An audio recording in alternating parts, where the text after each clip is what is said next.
Good afternoon and welcome back to Willoughby Park in the township of Langley for this exciting bronze medal matchup in the 2022 CCAA National Championships.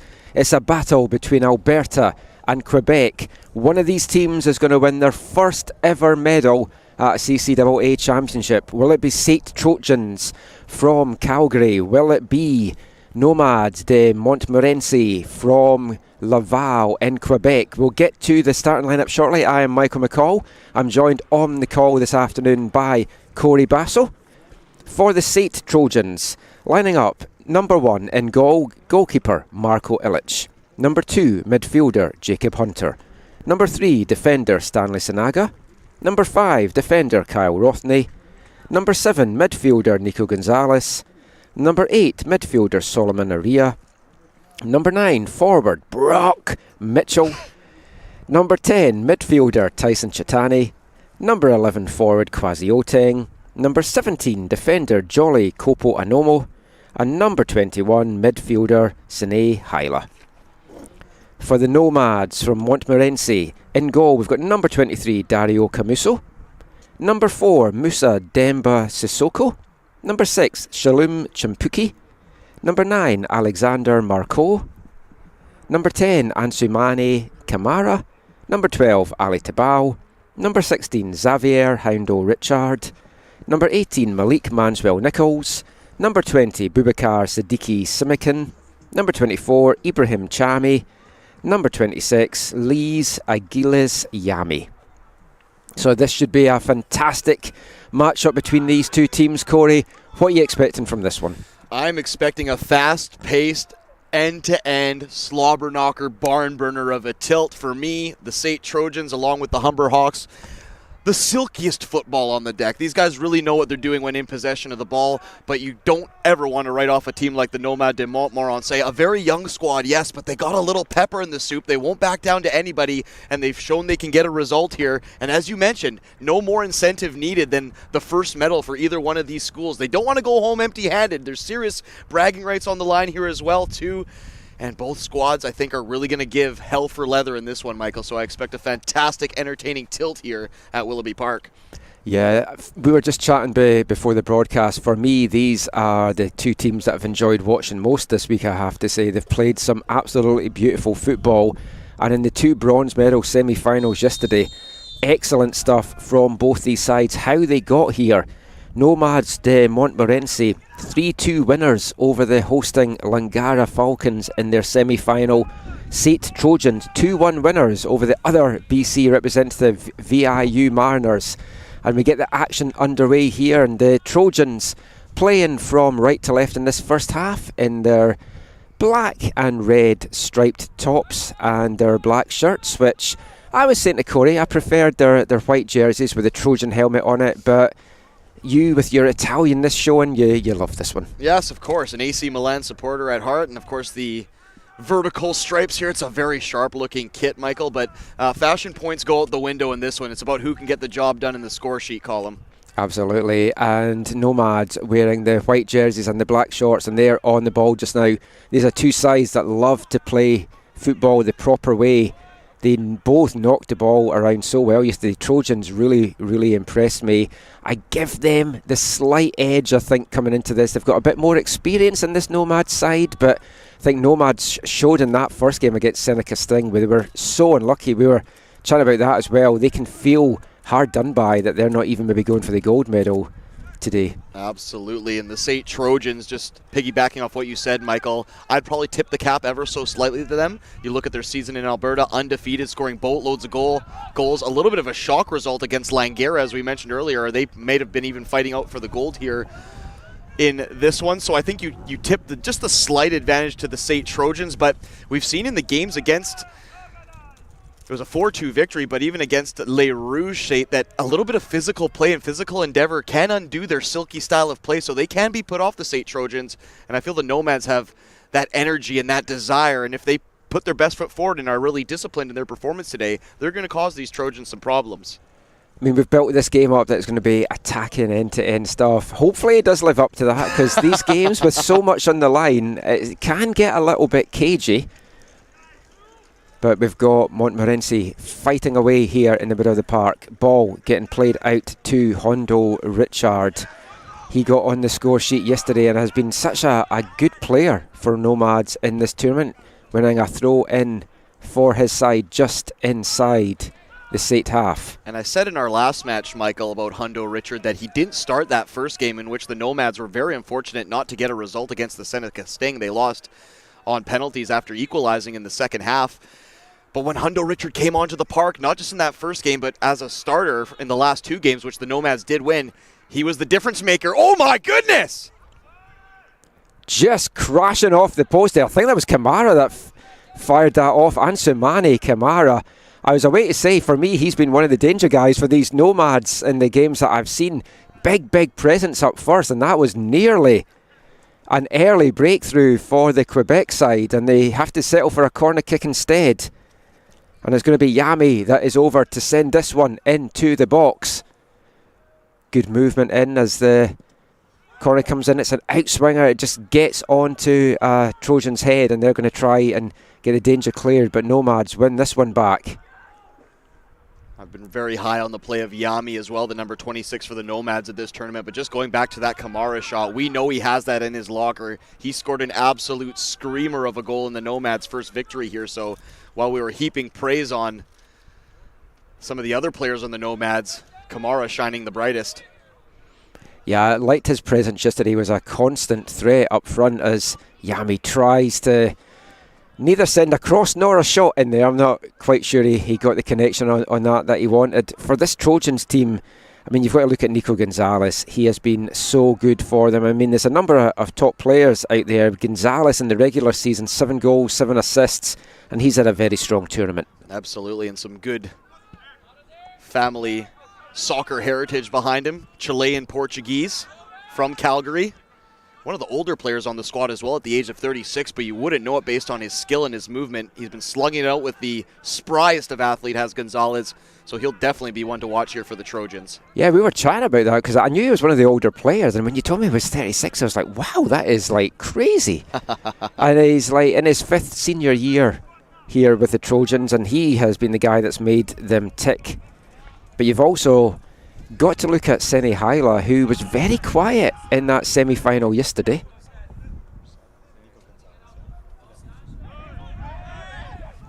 As appeals there for a free kick, but Montmorency are going to come away with it. Going to switch this out to the left-hand side. Very lethal on the counter-attack. Kamara, little poke inside there, and it's cut back. And it's played in dangerously across the goal. It's going to run through to the back to Hondo Richard. He's going to send this one back in. Just finds a Trojan head. Twisting, turning now, trying to get something going is Ali Tabal. And it's poked off here, and it is Hyla. Got a chance to come forward. He was quiet in that semi-final, but we know what a dangerous player he is. 11 goals on the regular season for Sene Hyla. Yeah, it's been probably a quiet tournament, I'd say, by Hyla standards. Even the matches I've seen him play, you've seen flashes, you've seen glimpses, but he hasn't able to really string together a full 90 performance that I'm sure by his high standards he'd be happy with. But you're right, you could see when he gets the ball and he puts his head down and wants to run at the defense, he can cause real troubles for the lads in white here. So can Alexandre Marcoux, and he just wins a foul. Trojan goals in this tournament so far. The leading scorer is Nico Gonzalez with 3. Pair of goals for Brock Mitchell. And Owen Goal has 2 goals for SAIT as well. Owen Goal has scored a lot of goals in world soccer. He's up there with Pele, Ronaldo, Batistuta, Ronaldo, and Messi. Owen Goal, he's one to be watched for sure. Top Irish player. Yes, very good player from Ireland.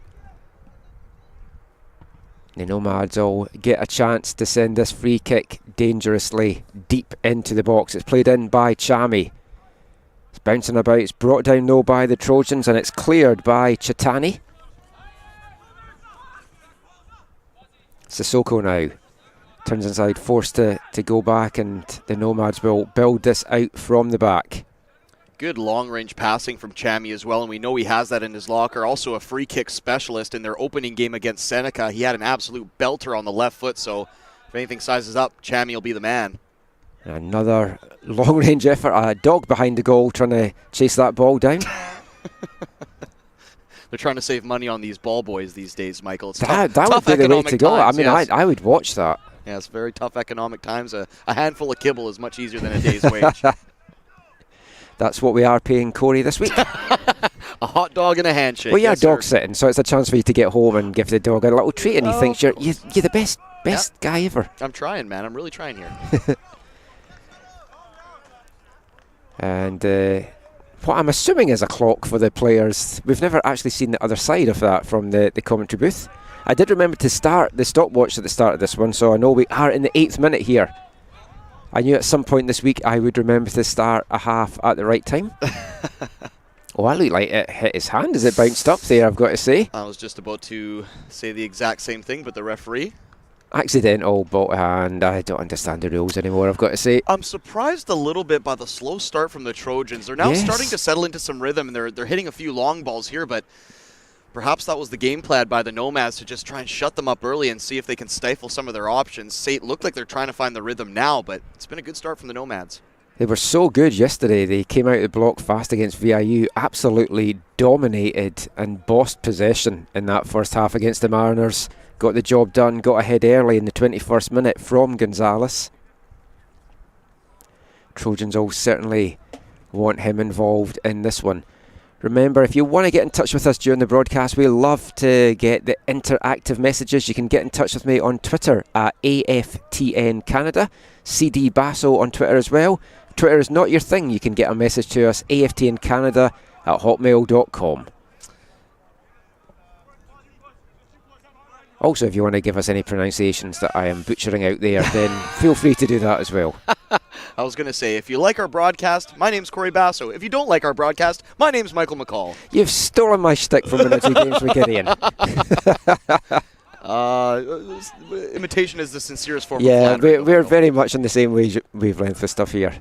As the Trojans moving this one about. It's a nice fast-paced start. I'm glad about that. I was hoping it wasn't going to be an over-cagey affair. I was doing the Canada West Final Four last weekend, and some of those matches were very cagey, and neither team wanted to open up with so much on the line. As I always say in these games though, Corey, if you're going to end up being on the losing side, you want to feel you've given it your all. You don't want to have regrets that, we didn't try, we didn't push hard enough, we didn't launch enough attacks. If you've given it your all and you're still unsuccessful, you've got to at least take some solace from that. And especially when you're one of these two clubs who have traveled a great distance, especially if you're Montmorency, to get here, have a bash. Leave it all on the table. Have a bash. Have no regrets. YOLO. Whatever you want to say, get it done. It's been a very good year for Quebec soccer, and MLS, of course. You've had Montreal, but I was doing the under-17 nationals recently, and the Quebec sides won in both the men and the women's side of that. So there's some great young talent coming through Quebec. It's very good to see as Montmorency move this onto the left. It's a long ball forward from Kamara. It's looking for Marco in the middle. Marcoux. That's my third different pronunciation of him. I tried Marceau yesterday, and then you told me it wasn't that, and then I forgot what it was before we started the commentary. So Marcoux. Third time's a charm, Michael. I will just change my sheet to say that, and then that will make it a lot easier for me. He's been good, Marcoux, this tournament. He probably wanted to have had a couple more goals. I believe he has 2 to his tally so far, 1 from the penalty spot as well. But he's been great on the link-up play. His hold-up play also very good, and he's not afraid to take on a few defenders and get himself into a bit of a physical duel. I'm very high on the play of Marcoux, who perhaps outside of Bagiopoulos may be my favorite number 9 at this tournament. Oh, interesting. And the ball is sent forward there. It's punched away, and Illich not getting full connection on that, but lives to fight another day. Was mentioning in the broadcast yesterday, Marco Illich, familiar with him from his time at UNBC, made the switch to SAIT, and a very good keeper that they've now got between the sticks for them, and big success to their rise. There's a chance here for the Trojans to maybe get their first real attack going. Kwasi Oteng, he's another player that's been very good this week for them. Good. 10 assists in the season for him as well. They're leading assister. Brave defending from Sissoko there as Oteng was bearing down on top of him. Good play from both lads there.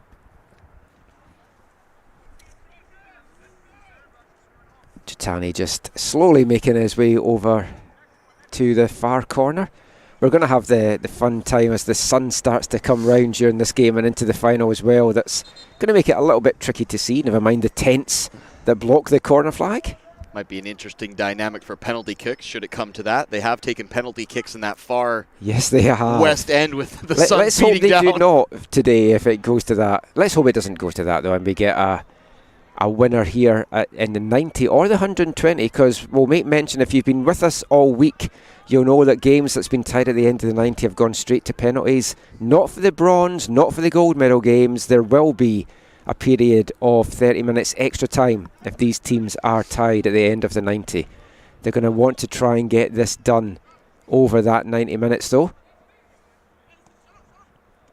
as the Trojans not really been able to muster much of their attack going yet, and the Nomads win that one back, and Marcoux now. Yeah, so far slight advantage to the Nomads, and I'm going to go back to that last chance where Marko Ilic came off his line and punched it out. I think he was a little bit lucky on that one because Yami mishits his shot. He had an awning cage to put it into, so I think Marko Ilic might give a second thought to coming off his line. Not to say that it was rash, but it was certainly ill-timed, and it almost ended up costing the Trojans. Yeah, that would have been a tough one for them. Ilic, not the biggest goalkeeper, but I have seen him play a bit over the years, and he's a very talented keeper.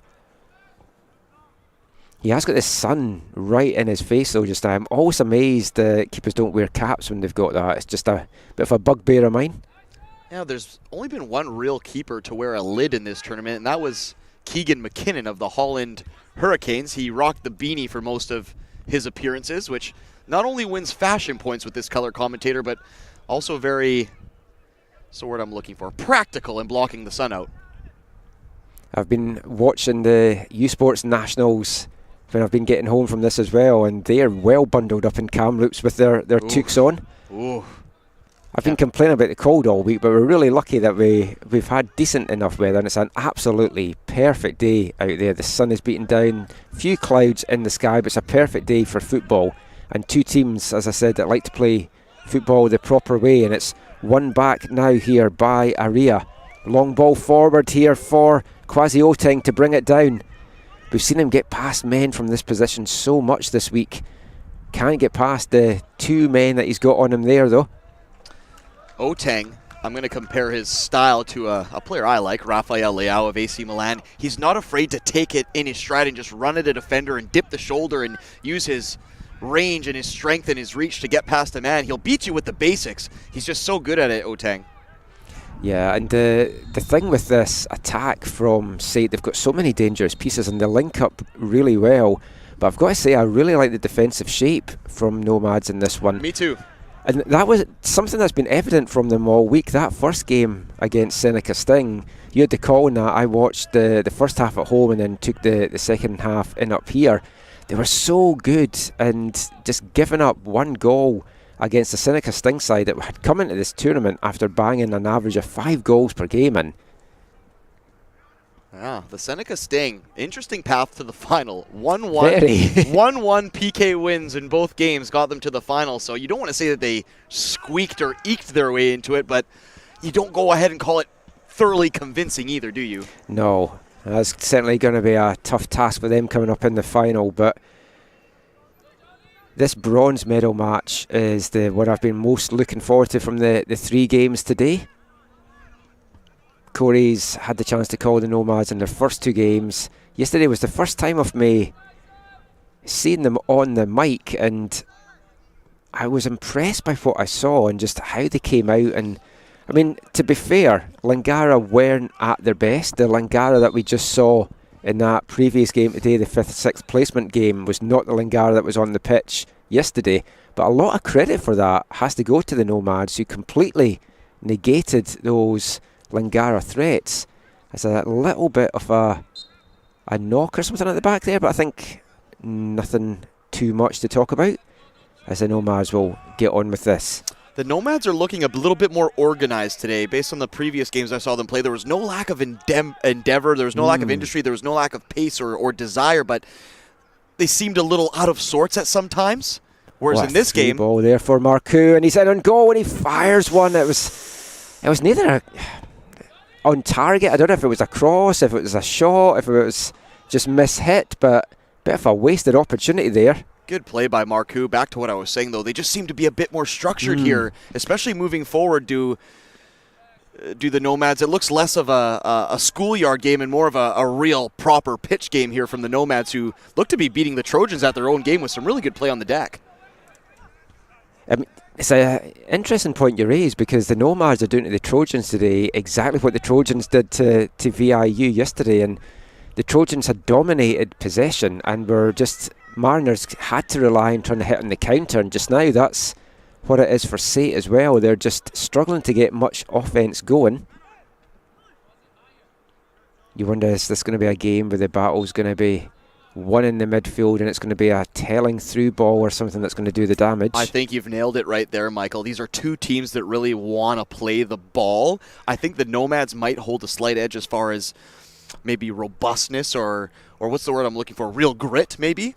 I think they have the slight edge in that department, but I think the boiler room that is the midfield, that's where it's going to be won and lost. I think you've nailed it. That being said, though, if you're looking at the forwards, that's Oteng and Marcoux, they're going to have to be clinical with their chances because they might not get a ton of opportunities. Second goal that the Nomads got in their semi-final yesterday was an absolutely beautiful defence-splitting ball. The Trojans have a few of those players in their locker, whether it's Aria. I know he kind of flies under the radar, but Tyson Chitani has that in his locker as well. They've got a few real ball players in this Trojan squad. Aria now forced to play back. It's very noticeable. Every time a Trojan player seems to get the ball in one of the dangerous positions in and around the box, he's got two Nomads players on him. And the flag up quickly there for offside.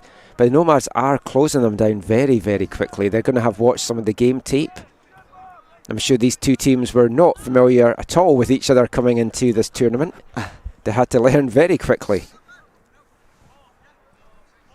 Brock Mitchell's been awful quiet to start this matchup. Has. Usually, and not to say that he's the type of player that's going to take the ball and harry the back line, and he's more of a link-up kind of man from what I've seen from Brock Mitchell, but he's gotten very few touches early in this one. It's been mostly Quasi Oteng doing the hard work up front. Now Nico Gonzalez, who himself has also been fairly quiet by his just standards. Not got involved either. He draws a foul there, or maybe he's conceded the foul. Either way, he's conceded it by the looks of it. Both players just sitting gesticulating to the referee. It's like, no, it was him. No, it was him.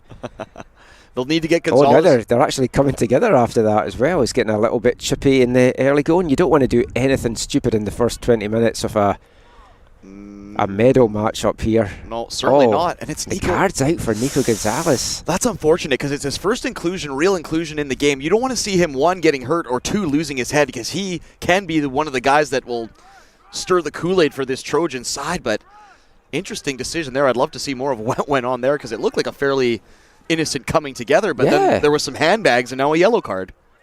I don't know, they were mouthing off at each other and then squaring up to each other, so maybe it was just something from the afters that drew the yellow cards. I don't think the ref was initially going to give a booking, but neither player was wanting to get up off the ground there. It was a very weird one. I'm going to go back to my initial point though, Michael. If I'm the Trojans and I'm their head coach, Connor Brady, I'm wanting to get Gonzalez and Brock Mitchell way more involved here, way more involved. Absolutely. As we mentioned though in the first game with Bagiopoulos, it's easier said than done, because if you don't get those guys on the ball and you don't get them service, there's nothing that they can do. They're forced to then drop back so much, and it's tough when you're just chasing the game, which just now the Trojans are starting to get a bit of a better foothold, I've got to say, as some nice play there from Brock Mitchell dancing his way through. Yeah, maybe you heard what I was saying. That was good stuff there from Brock Mitchell. That's what he needs to be doing there. He was brave. He took on two white shirts. He could have easily lost out, but he managed to split the wickets and claw a bit of real estate for his team. That's what Brock Mitchell needs to be doing. He needs to be a bit more courageous. Again, their leading scorer, Hyla, who's just on the ball just now, has not been involved in this game. You can see the Trojans kind of settling into a bit of possession now, though. I'm probably tipping the cap to the Nomads based on the first opening minutes here, but the Trojans look like they might just put a foothold onto this one at the moment. There's been a couple of games I've done this tournament where it's like ebbed and flowing that, and you've had one team dominating for 10, 15 minutes and the other one gets their grip on the game and the other team comes back. That's what I love about this level of soccer. Michael, is that you can see some real seesaw affairs, and depending on who's up for the game on that particular day, that's all it needs to happen. That's why we play the games here. And anything can happen at these CCAA men's national tournaments. We've already seen a few upsets. We'll see what happens here in this bronze medal game. The Nomads very much in it here. Well, it's a battle of attrition, these tournaments, as Oteng gets a chance to send this one dangerously into the box. It just cannot get connected on there by Hyla. It's probably the closest the Trojans have come this afternoon, but now the Nomads get a chance to bring forward. They've been very quiet the last 5 minutes. Let's be honest here. Hyla had a lot of work to do there. The ball was cut back with some pace, and he was flying in there. He did great to get a touch to it to begin with. Unfortunately, it just wasn't the right side of the keeper, so good effort from Hyla. Still a tough ask on that chance. A good chance nonetheless. Back up the other way now for the Nomads, though. They're not laying down. Yeah, quick break there forward. Transitional play, but Tebble wins his side. A corner kick here, and not a lot of urgency to go over and take this. Don't need to so far, because you are scoreless, but I do like to see a little bit more hustle from players. It's Kamara over there, and it'll be Yami as well. Perhaps they may have some type of set play in mind here. Maybe lull the defense. I was waiting to say we've seen a lot of short corners this week, but as soon as I say that, Kamara's like, okay, I'll just leave it to you. It's going to be Yami that sends a ball into the 6-yard box again, just finds a Trojan head. They can't fully clear it, and Tebble gets a shot in that's blocked. Trojans still can't fully get this one out, and the Nomads are keeping them penned in here. Kamara, a little touch outside there, and Trojans are going to get that throw-in. Quick update on the meteorology report, Michael. It started the day as 1 degree Celsius. We're expecting a high of 7, and yes, it is very sunny, but a slight little wind has picked up here at Willoughby Park. And there was one of the games yesterday it picked up. I think it was the SAIT game, and it was blowing right in at us, and it was so cold. And I was just about to mention, I threw a piece of paper in the air to get a gauge on the trajectory here, Michael, just a second ago, and it was blowing towards us. So if you're looking at the broadcast stream, it is carrying towards the near right corner flag. We'll see how that affects some of the Nomads' long balls or potentially some Trojans' clearances. Yeah, we had an interesting day all round yesterday with the various things. We had wind, we had power outages. That's right, man. You bring all the sunshine to Langley, don't you? Yeah, you've had fun. I've just I've had chaos, and it could be chaos here for the Nomads as the ball played in. It's played down by Houndo Richard, and an acrobatic attempt there by Ali Tibal. Love to see it. Love to see it. We need a bite kick goal before this tournament. Yeah, we've not had one. I believe it was Hyla that came the closest in their opening game, and he hit it straight at the keeper. It was an excellently executed scissor kick, but still nothing of that variety yet in the tournament. I'm waiting for it. It'll come. I'm sure some Humber Hawks players will be listening going, I can do that. That's Chimpuki wins that one back, and he's going to play it back to the keeper, Dario Camuso. Not the biggest guy on the parts, Chimpuki, but he slugs above his weight class. He's a real robust player, not afraid to get into a battle. Great acknowledgement of the space and the players around him. Very high on the play of the number 6 Chimpuki for the Nomads. There's been a few guys in those kind of positions this week that I think have been excellent.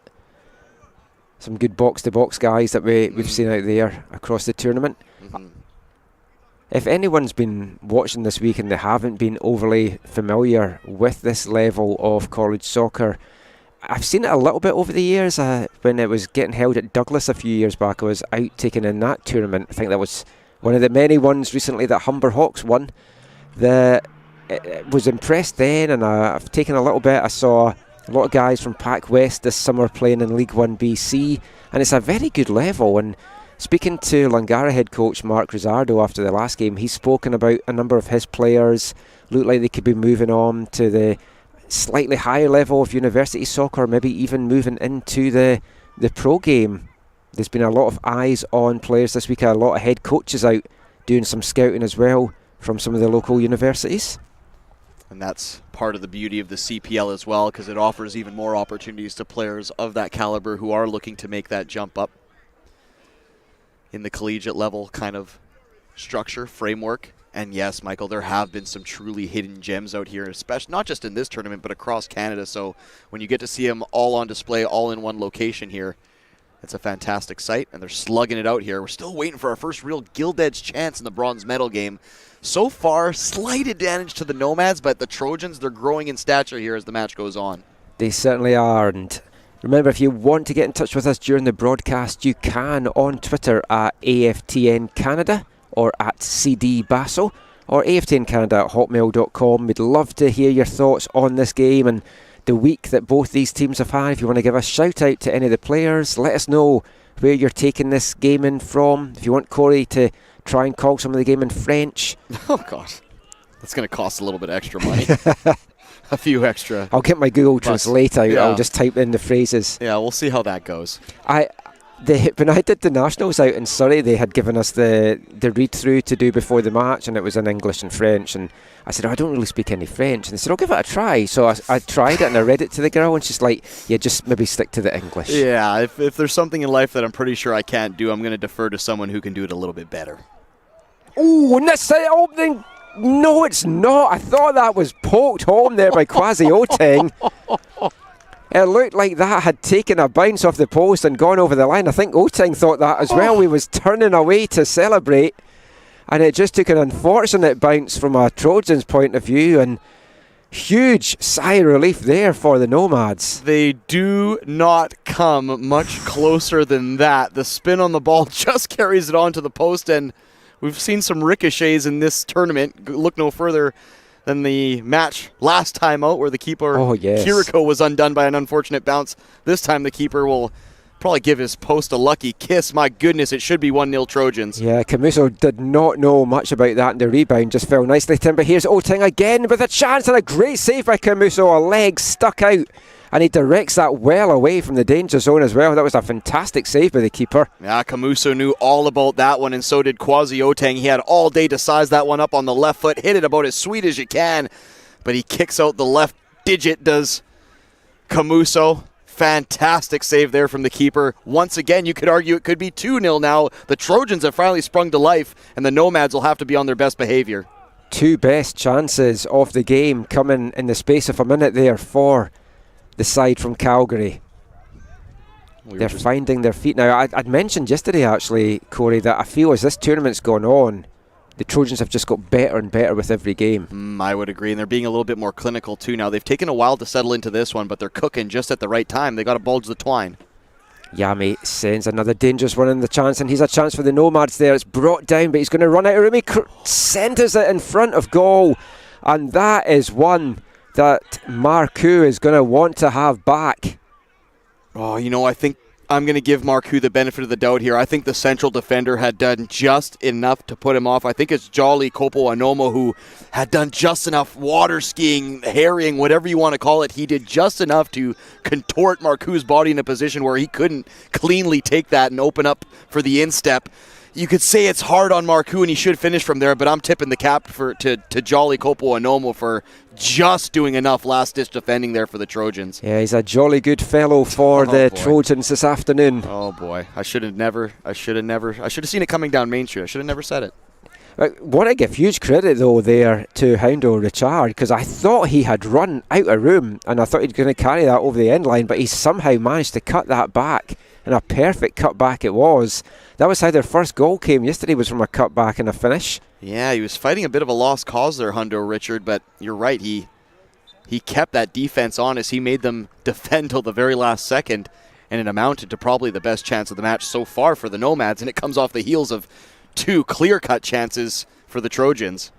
Move just past the half-hour mark now in this one, and the last couple of minutes has been enthralling stuff. It's end-to-end, and both teams now finding their stride, opening up a little bit.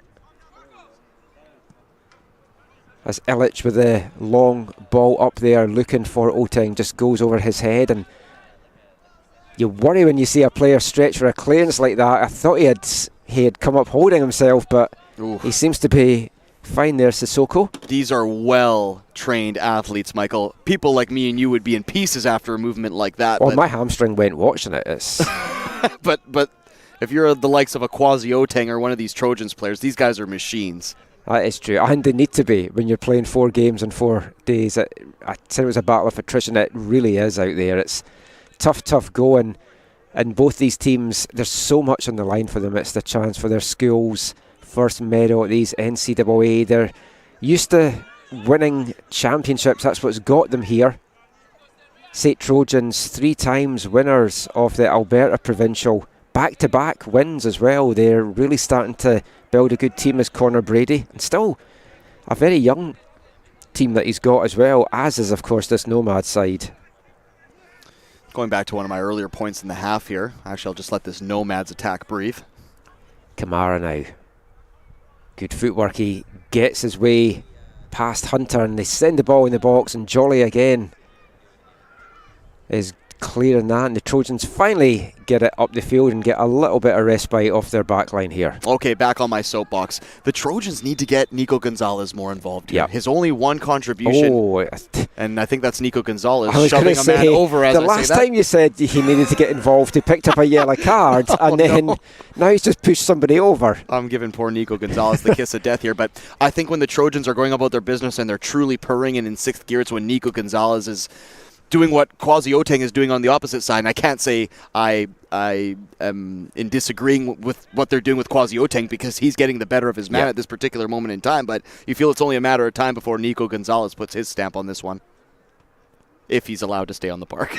Yeah, I just having a close eye on what's going on. Referee just calming things down. Thing is, though, if you're Nomads just now, you want to get in Nico Gonzalez's face. You want to either draw a reaction or draw a tackle from him, because they're going to know how dangerous he is. And I know that's not the nice part of the game, but it is a part of the game. I was going to say, you Scottish football fans and your dark arts, you love the game within the game, don't you? It's one of the reasons I don't coach. After one of the coaches got a booking, you just said, that's another reason I don't coach. I would not be on the bench long at all. I would be... Oh, yeah. You'd have a couple pennies in the swearing jar, that's for sure. Could probably buy a new player with the money that I would have saved in the swearing jar if I was on the bench. The Nomads started strongly, fell out a little bit there for a spell, but coming back into it as Oteng storms forward. I think that's going to be a card coming out for this one. And yep, Houndo Richard getting a yellow card here. I keep meaning to write down who's getting bookings when, so I will try and remember to do this one, as Xavier Houndo Richard picking up the first booking in the 35th minute here for the Nomads. It's a beefy challenge from the number 16 of the Nomads, and you don't want to say you want to take a chance with a player like Kwasi Oteng, because we see what he's capable of. I think Houndo Richard had enough cover there and players behind him that would have helped quiet up the attacking run of Kwasi Oteng, but he wasn't taking any chances there, and perhaps wanted to send a wee bit of a message that their defenders aren't to be run around, but now he's put himself under a bit of a cosh. He got his mileage out of it, let's be honest, though. That was a heck of a tackle. It's a chance now for Chitani to send one, and he had some really good deliveries yesterday. Some movement in the box for him as well, and he sends it in looking for the head off Hyla. It's bouncing about, it's coming back out to Chitani now. He's going to get a chance to fire a shot off. It's too much traffic ahead of him, and the Nomads will clear this. Everyone back behind the ball, though, for Nomads there. Good defending from the Nomads. It was pinballing around the area, and they managed to put a foot on it before one of the danger men for the Trojans could put his foot through it. So patient defending there from the Nomads, and from the looks of things, they're going to have to be for a good chunk of this match. Oteng again gets the ball a little first time touch inside, just had too much on that for Aria, and that's going to be a chance for Marcoux. Forced to go back. The press from both these teams when their opponents are attacking them has been impressive. They're just closing down so well. It's a good hold-up play from Marcoux, though, because he didn't have any options around him. He could have put his head down and try and run into a C and maybe fight a lost cause, but he saw the options. He plays it back a ways. Yeah, you lose a bit of real estate, but you keep the ball, and the lads will rejig themselves up down the left-hand side. So clean play there by the number 9 of the Nomads. Tell you someone else that's really impressed me in the opening stage of this is the number 12 for Nomads, Ali Tabal. He's been all over the pitch in a good way. Yeah. You know, along with Houndo Richard, didn't start that first game in a losing cause against the Seneca Sting.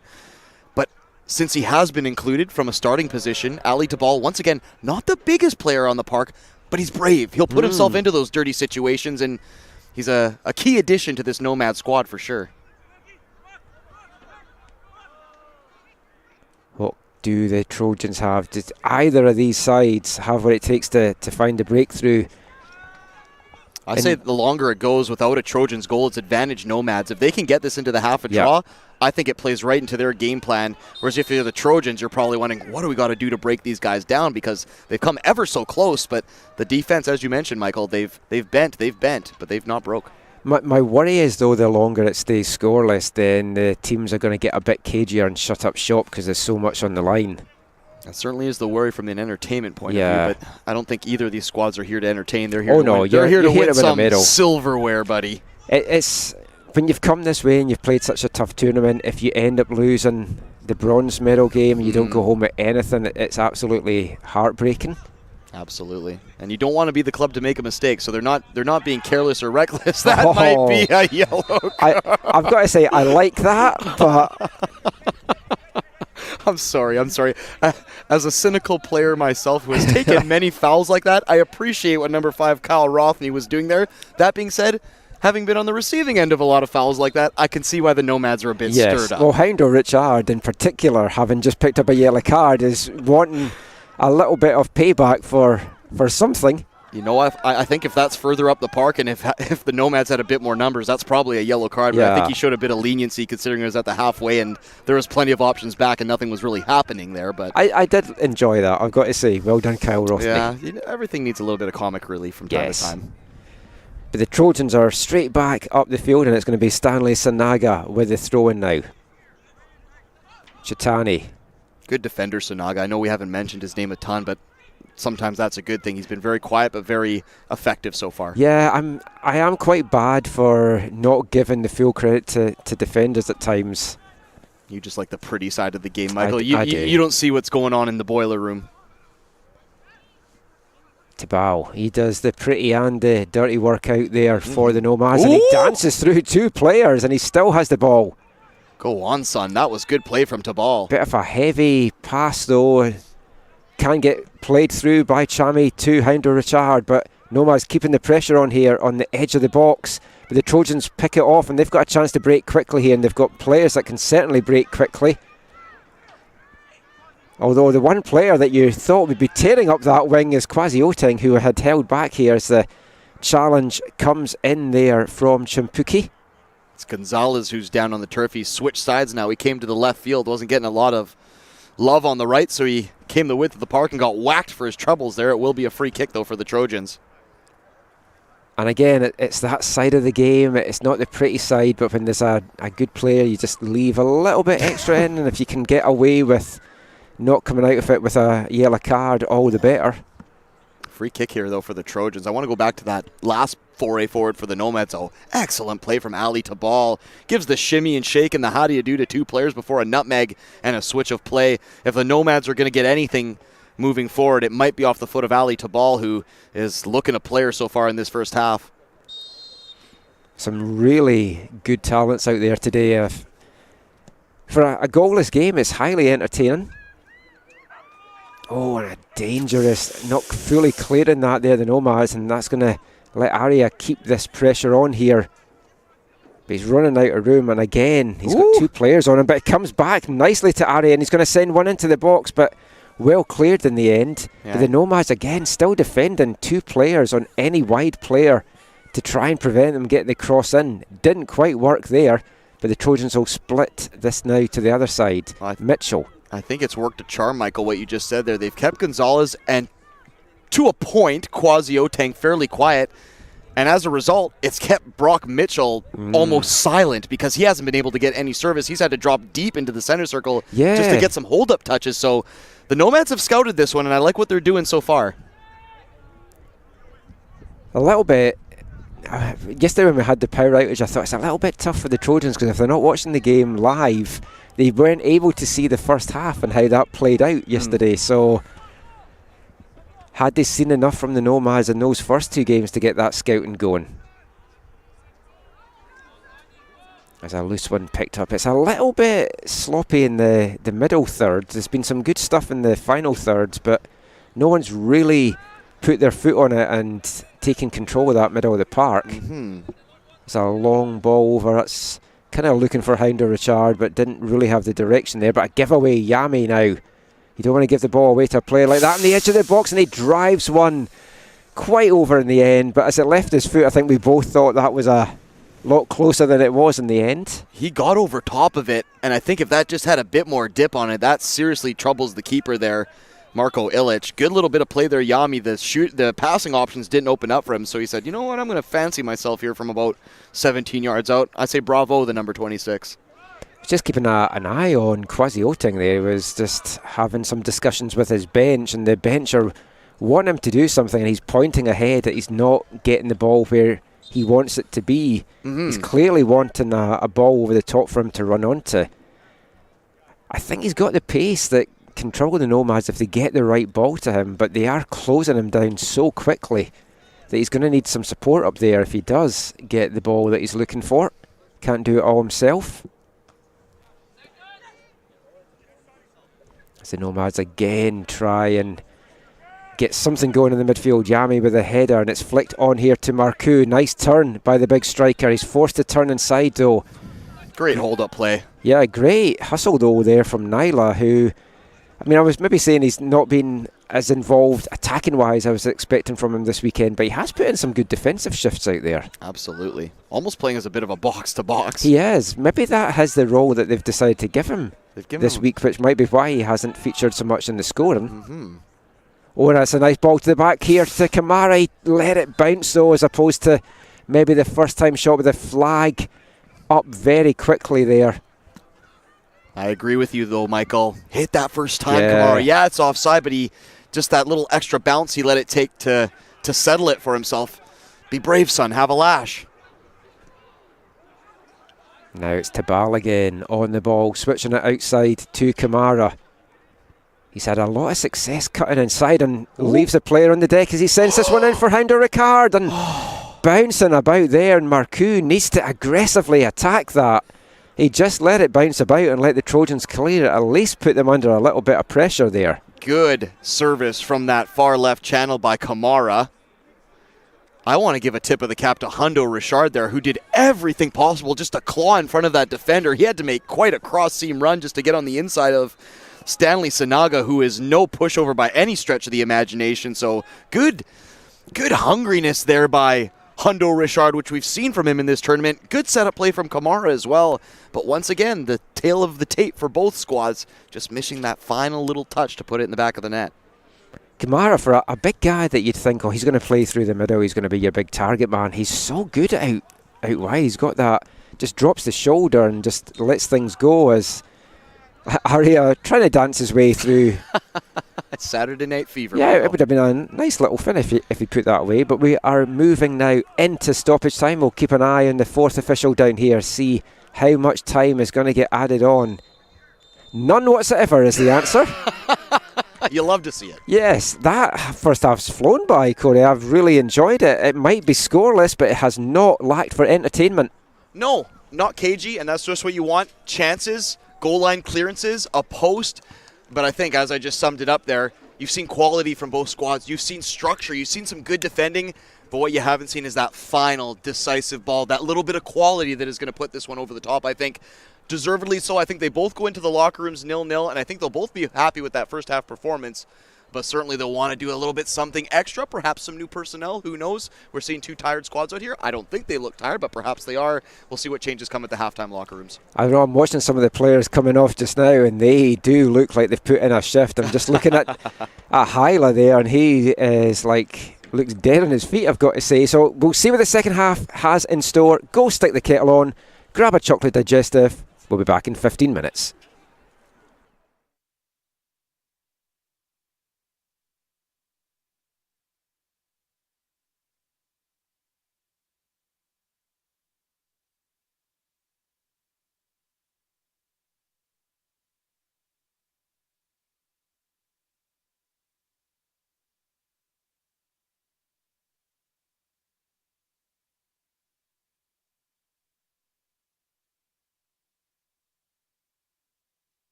Welcome back to Willoughby Field at the township of Langley for the second half of a pulsating bronze medal matchup between SAIT Trojans from Calgary, Nomades de Montmorency, hailing from Laval in Quebec. We are scoreless at the half. I'm Michael McCall. I'm joined on commentary by Corey Basso. Doesn't look like there's any half-time substitutions, Corey, but it feels like both these teams maybe need a difference maker to either rise to the occasion from there or to come off the bench and be that guy. Yeah, I'm surprised both coaches went with the status quo. That being said, I get the mentality. If it ain't broke, don't fix it, and nothing was broke for either squad in that first half. They had their chances. There's some controversial moments as well, as there usually is in the game of football, but fairly evenly matched. I'm giving the slightest of advantage to Trojans just because they look a little bit more assured on the ball. That being said, the Nomads themselves, they probably have maybe the little bit of better of intent when they did have the ball. They weren't as content to bop it around as the Trojans were, but you're right, Michael. It's going to take a little something extra from somebody on either of these squads, or perhaps we're just destined for a 0-0 cagey affair to penalties. I don't think that's how it's going to go, but who knows? I mean, we've got an extra half hour in store as well if they are scoreless. I know neither of us ideally want that with the next game coming up thick and fast as well. Yeah. But, I mean, I always say when it gets to these kind of games, you want it to be won or lost on a moment of magic. You don't want it to be from a mistake by a player or a penalty given away or in a shootout. You want somebody just to have some moment of brilliance that is going to be the deciding factor. Absolutely, and just by the way things have gone today in the matchup, Michael, it doesn't look like it's going to be a mistake. Both squads have been fairly disciplined and up to the task. Stranger things have happened in football, though. Time will tell. Looks like the Trojans the Nomads are getting off to the brighter start in the Trojans' half. Well, Nomads started that first half very well, dominated possession in the early going. Trojans struggled to get a little bit of a foothold, and then they did, and they had the best couple of chances. A couple of, I was going to say huge saves. One was a save, and one he didn't really know much about as the ball cannoned off the post and ended up back in his arms. But Dario Camuso, the busier of the two keepers, I would probably say, in that first half. I think SAIT had the better opportunities, but Nomads did carve out a couple of good chances that just weren't taken by them. Tabal and Yami were very busy. Alexandre Marcoux was doing the business up front for the Nomads, but probably the most potent defensive player on the park so far has probably been Kwasi Oteng, and he's the man who struck the post. He's been very good, and I still don't know how that one spun out the wrong way. It looked like it was flying in. But they've just got to try and find the breakthrough somehow, and the longer it goes on scoreless, it is going to get a bit more defensive out there because you want to go for it early. And I do understand if the moments are ticking down that you're going to kind of be a little bit more cagey in the closing. You don't want to come all this way and then give up a last-minute goal or something because you've been pushing forward and left yourself short at the back. Got some fans filing in here just behind us. Of course, there is some youth soccer going on in the area, and you got the Langley Event Center here, so lots of fans, a couple doggies as well. Bring the pooches on out. It's a great day at the park for the CCAA Men's National Soccer Championships, and it's just getting better today, Michael. Yes, always a fantasy dogs at the park. Haven't updated my section on the website for a while, Dogs at Soccer, where I used to just, when I'm going around watching the VMSL games, just randomly photographing people's dogs. There's one in every crowd, Michael. Yeah, there probably is a sign up at all these things going, have you seen this man? He just photographs dogs for no reason. Michael, you've got some bizarre hobbies, my friend. I stopped asking questions a long time ago. Best hobby, of course, is calling football matches on a beautiful day like this here in the township of Langley. I've mentioned before in the previous broadcast, this is the pitch that is going to be the home to the new CPL side, Vancouver FC, kicking off in April. If we get beautiful days like this with a view out to the mountains, it's going to take us back a little bit to the Empire Field days and the Whitecaps back in 2011. That was just wonderful setting. How I long for those scenes, Michael. The mountains in the background, the fresh air, the lineups at the porta potties. Fantastic stuff. the horrible bleachers. Hopefully it's going to be a better stadium. Oh, of course it will. And we have had folk saying, how is this going to be a stadium in time for April? And as I've pointed out, it's a modular stadium. It's getting built in Asia. It will be here in time. And those are kind of becoming the way in world soccer. You look at the Qatar World Cup coming up. They're doing a lot of those module stadiums that are more or less just like a giant Lego set that you can kind of piece together and take apart based on some schematics. Because one of them, I forget what it's called, it's all numbers. And it's just built from that amount of numbers of containers. It's a one big build-a block, more or less, which is fascinating. It's all going to go back to be containers afterwards. Yeah. It's like crazy. So kind of like an Empire setup, but maybe a little bit more unique, let's say. But this is going to be a fantastic venue, and this is a state-of-the-art pitch that they're playing on as well. This is the top quality 3G pitch, FIFA approved. And the teams have played some really good football on it. As the Trojans now have a chance to get something going. The turf fields have gotten better and better, yes. and you need them here in Canada, especially due to the temperatures. Back in some of our days, Michael, it was more or less just painted concrete. So the stuff the lads are playing on now is very cush, very plush, and you can tell just by the trajectory and the roll of the ball, it's very true. Well, in Scotland we had ash gravel pitches, like orange-coloured gravel. You didn't have knees at the end of that. Very similar to in Surrey as well, except for ours wasn't coloured. So we've got Tyson Chitani now. First chance for the Trojans to launch something in the second half. Played into the danger area, and it's met well there by, I think it was Jolly. It is. Kopo Anomo there that met that one. I say think, it's like he stands head and shoulders above everyone else. I'm not sure why I was pondering if it was him out there.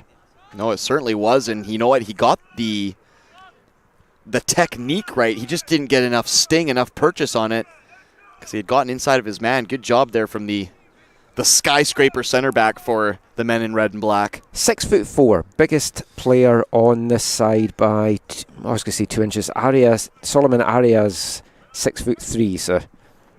Michael, I think I could jump up on your shoulders and we still wouldn't reach 6'4", so that's very impressive. I'd like a couple plates of what he's having. Well, we'll see if he can get the run and goal. We can do him in the post-game show. We can see how we measure up as he stands on the bleachers in front staring of us. up at him, yes. And the sun slowly moving round. You wonder, will this come into play? Because right now you've got Camuso, as the sun is going to be blinding him out there. Again, another keeper that's chosen not to wear a cap. And here are the Nomads, so on the attack. It's cut back looking for Marcoux, and he doesn't get a full connection on that. Just didn't get the power, and that's easily dealt with by Illich. And that's the type of chance that the Nomads are going to have to make the most of. And Alexandre Marcoux, the striker on the end of that, knows that he needed to get that purchase a little bit better, because Hundo Richard had really done the hard part. He had rinsed his man, gotten to the goal line, cut back an inch-perfect ball for Marcoux to run onto and lean his entire weight onto. Unfortunately, just smacks it right down into the turf, which takes all the sting off of it, and it's an easy clutch and claim for Marco Illich. That's gonna have to be one of those things that the Nomads clean up. When they get chances like that, which they won't get many of, they're going to have to bury them. When you feel with the second half, the chances are going to be few and far between as Tebel goes forward. I thought he was going to play that through to Marcoux, but it's out wide instead to Kamara. Nice little footwork. Forced wide though, and just 3 Trojans players shutting him down there. Yep, good work by Kamara. He kind of got boxed out at the very end as red shirts were all over him. It will be a corner kick. Good little surging run up the middle of the park from Tebaldo, and I'm much like you, Michael. I thought he was just going to put his head down and force the laces through it, but he spreads it to his left. It will be a corner kick. Do wonder if that was the right ball, because I mean Marcoux was up in front, and a little through ball to him could have been more deadly.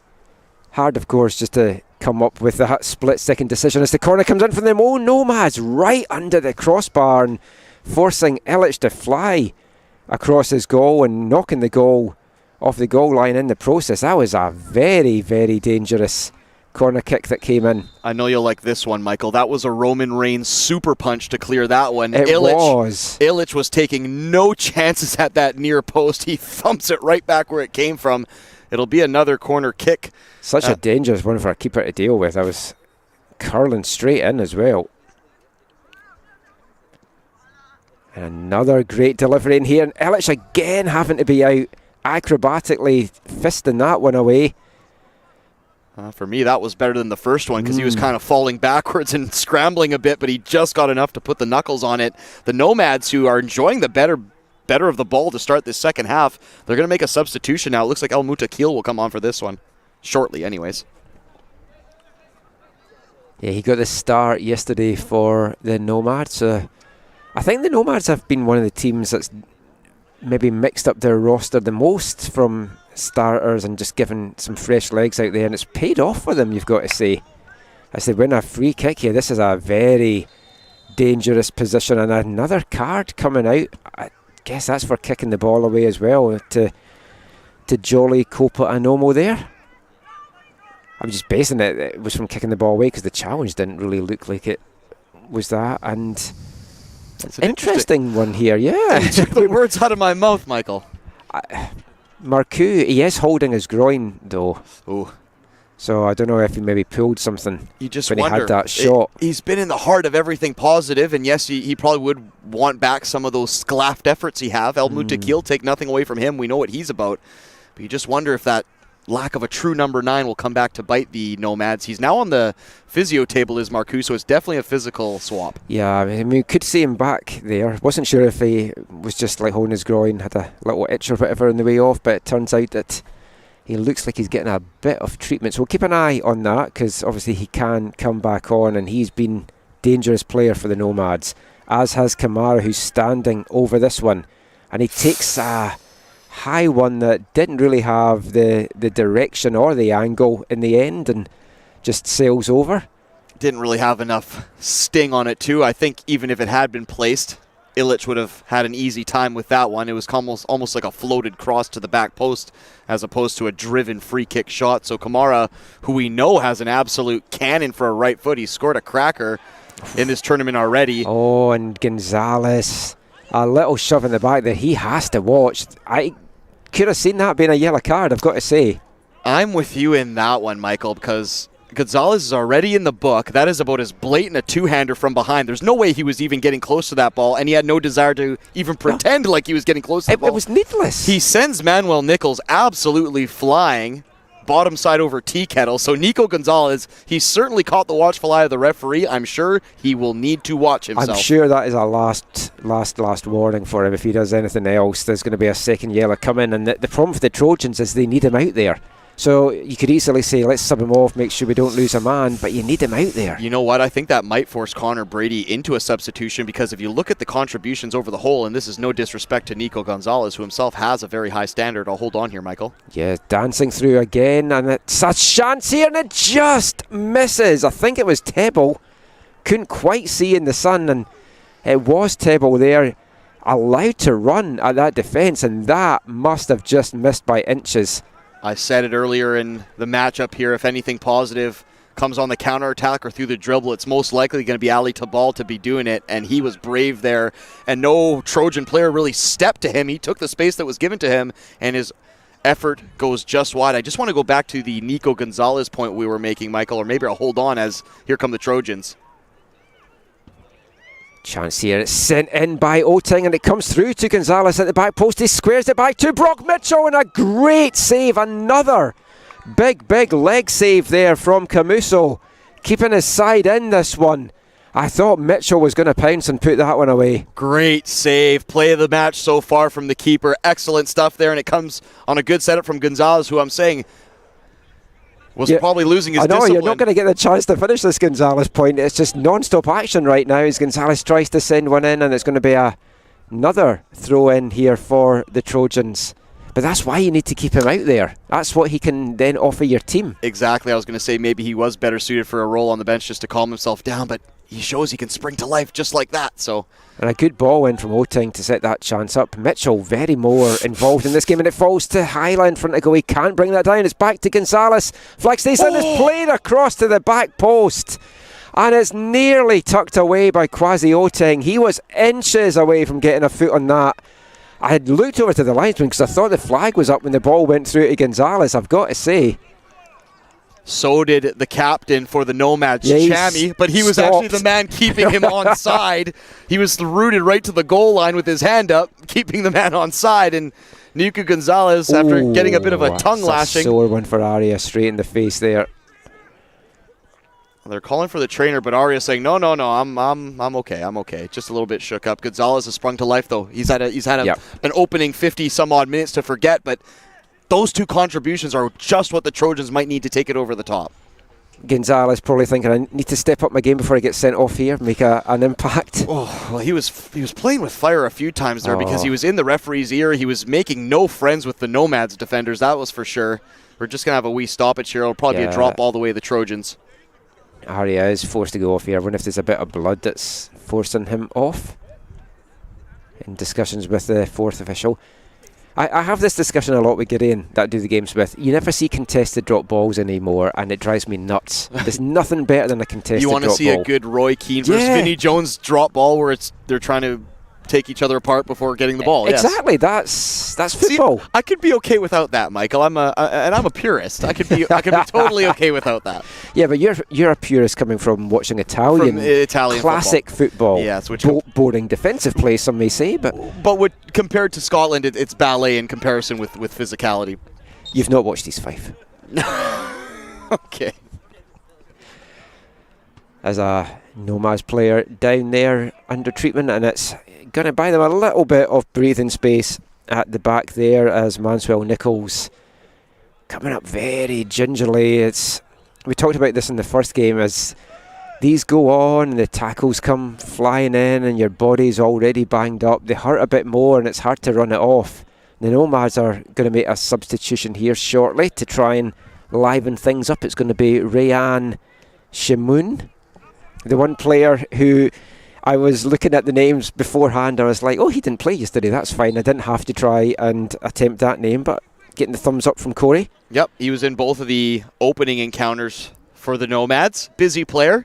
Great on the link-up. He's coming on for Yami as well, which... More attack-minded. I don't mind that because Yami started the half bright, but he's kind of faded recently. Good first half, and he hasn't done a lot. And another play that comes off that does not look like he's got much energy left in him, and you can't... And Yami has played almost every single minute for the Nomads, so he certainly is. They've wrung every juice out of that sponge as they can. Well done, Yami, I say. These guys are going to sleep for a week when they get back to their home provinces. As Chitani sends a high one into the box, that's just going to easily drop down and is dealt with by Camuso. He's had probably the two best saves that we've seen in the game, both leg saves as well, to keep the Trojans out. Sometimes in goalkeeping there's an element of luck, but Camuso knew what he was doing on both of those saves. They're well-timed kickouts, and the most recent one against, I think it was Brock Mitchell, right beside us to our right, that's all-star stuff to keep it level. He bang, bang, saves it from 2 yards out. If they go on and win this game now, it's those saves that have been crucial, as a high one just sent in there by Shimoun, and still finding his bearings out there. And first touch of the ball, not a great one from Shimoun, but you saw what he was trying to do there. And we're seeing more and more players try their luck from distance. Not everybody can walk the ball into the net like Barcelona of 2010. Sometimes it takes a little bit of quality from distance, and I think players on both sides, for most squads actually in this tournament, not afraid to have a lash from a bit of yardage away, that's for sure. We're into the last half hour now of regulation, and it's been a great game. It's enthralling stuff as Tabal sends that out wide. No space getting given up by the Trojans, and it's well won back there by Sanaga, who can't get the full clearance in, but he gets the ball back again now. And it's poked forward. Aria not showing any signs of ill effect from that head knock as he's under the attention here. Still powering forward out to Gonzalez, who has to just check his run a bit. Tries to give that back to Aria. That's asking a lot for a guy that's in his fourth game of in 4 days to try and get back onto that one. He's a stridey runner, is Aria, but even he was hard-pressed to get to that one. You saw what Gonzalez was trying to do there. Oh, and a nice ball over here for Brock Mitchell when the flag goes up. I'd immediately looked and it hadn't stayed down, but ooh. I have my questions there, Michael. Obviously, I'm not right in line with the linesman there, but I thought Brock Mitchell did well to keep himself onside and was right in line with, I think it was Chammy, who was the defender hanging off of him. So unlucky from Brock Mitchell, but that might be one of those types of balls that, can they time it a bit tighter, might be the way home for the Trojans. Yeah, I think that is certainly a good chance for them to get this. And they need to try something a bit different, because obviously what both teams have been trying just now hasn't quite come off. They've come close on a couple of occasions here. Well, both sides love to attack up the wings. And both sides have put up a very staunch defense against those attacking wings. So we're at a bit of a stalemate right now, and that's why I think we're starting to see more shots from distance. Well, I mean, you've got heavy defending. It's like 2-3 players whenever these dangerous wingers get anywhere in and around that box. And Oteng's been kept at bay in this half. He's had a couple of crosses in. Obviously the one that led to the Mitchell chance in the end, but he's playing a bit deeper as well, Kwasi Oteng. Really liked what I've seen from him this week. Sinaga sends it up to Hyla. Getting a touch.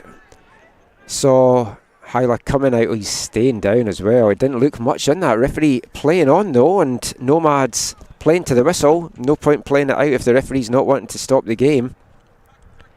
It's switched out now to the far side here. Manswell Nichols. Now the referee will stop and give some treatment to Hyla. I'll use this opportunity as a chance to thank and give some recognition to our championship sponsors. I want to thank Sport Canada, the major funding partner of the CCAA and the CCAA National Championships. Derby Star, the official soccer ball of the National Championships. Kahunaverse Sports Group, KSG, they're the official retailer of the National Championships and the presenting sponsor of the CCAA All-Canadians. And I'll come back to some of the other sponsors at the next intermission. I want to check out one of those. Was it the Derby Star, the official soccer ball? I feel like I need one of those because I'm liking the flight of some of these balls here today. I think it might add a little yardage on some of my clearances in my men's league. So if anyone from Derby Star is listening, get in touch with Corey. As this ball, I thought it was going to drop for Kamara. Just held up there, just didn't have the weight on it. As Gonzalez now still battling out there. Also, if Derby Star has any orange balls, it is coming up to be snow season. True. So I do need a good new snowball, so that as well. I'm still hoping that the SAIT Trojans will find one of those white jerseys for me in medium that I loved so much yesterday. Give it up, Michael. Thought I might have one waiting at the commentary desk here today, but it hasn't been forthcoming. You're showing your desperation, Michael. Hey, I'm showing my Scottishness.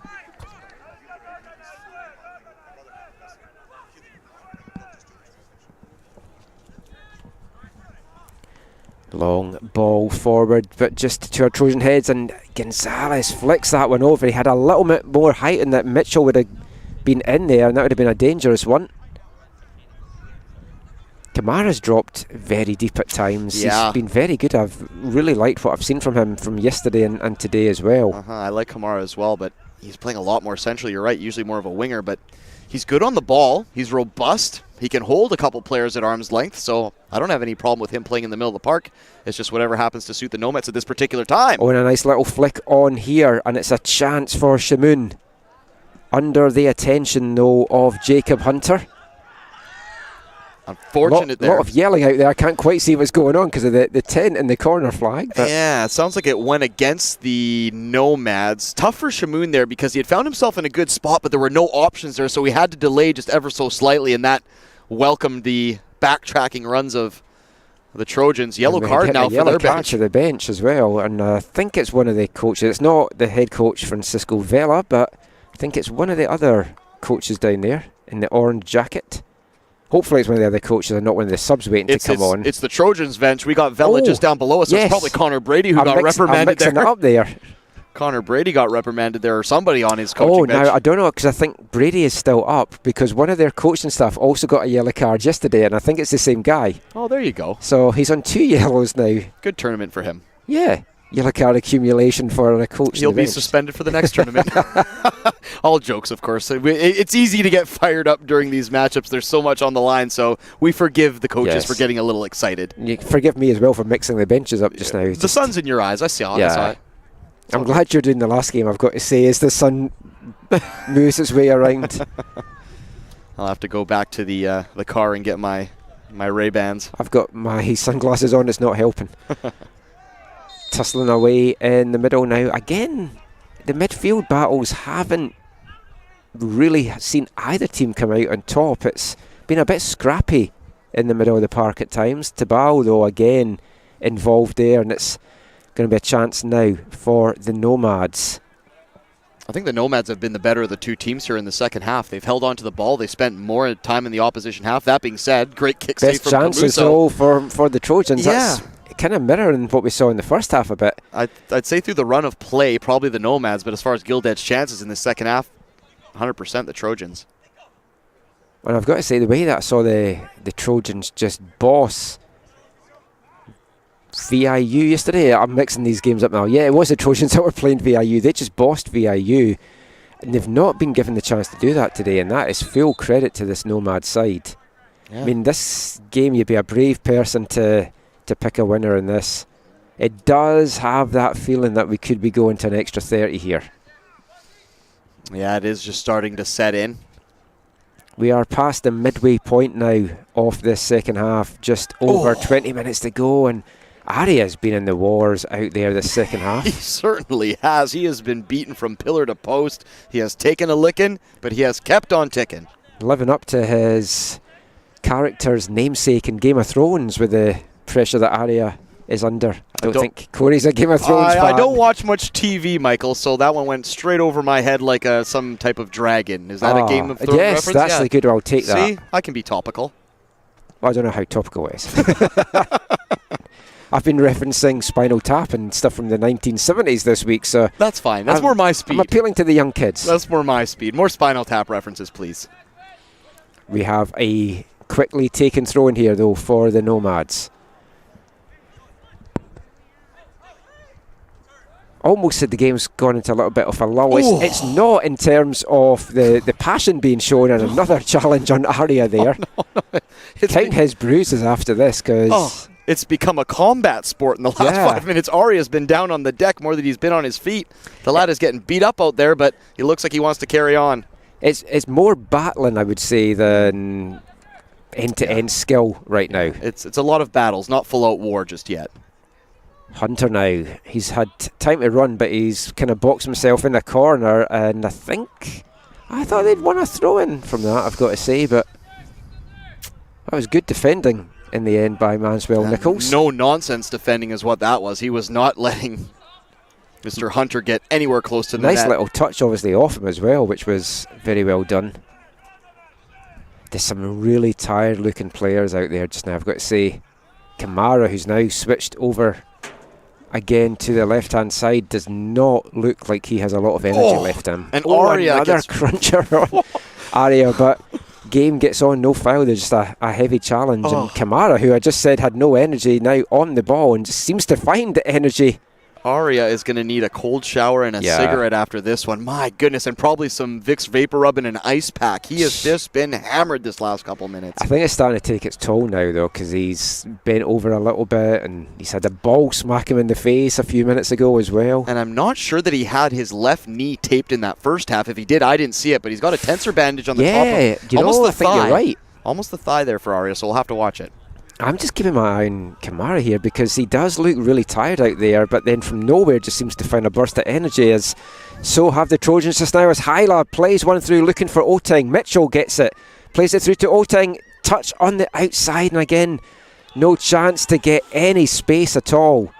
Well closed down there by the Nomads. Unfortunate from the Trojans there. They had numbers, they just couldn't string together the passes in a tidy little manner. It was kind of just disjointed and broken up, and by the time they got the ball where they wanted it, the Nomads had collapsed behind it. Unfortunate there from the Trojans. But again, from a Nomads perspective, they are just closing down constantly.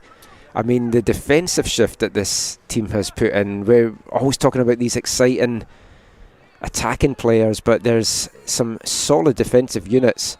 When I was thinking about who my championship team was, it was tough to come up with defenders, because there's just been some really, really good displays out there. Obviously, there's been a lot of goals as well. I've really liked the play of Jolly Kopo Wanomo in this one. Chami for the Nomads, also a player to watch in this tournament. Oh, and here we go with the Nomads, just dancing through the defence there. Chami, good work. I also like Matthew Coburn from Van Isle. He was good too. Coburn has had an excellent tournament, as Kamara wins the corner kick there. And again, see, Kamara, he's just slowly going over for the corner like he's got no energy, but as soon as the ball comes to him, he just springs to life. It's like an energizer that just somehow just makes it come along. There's live. some players that are just like that. It looks like they're kind of just plodding along the pitch, but when it's their time to shine, they put on the afterburners. Kamara, perhaps one of those types.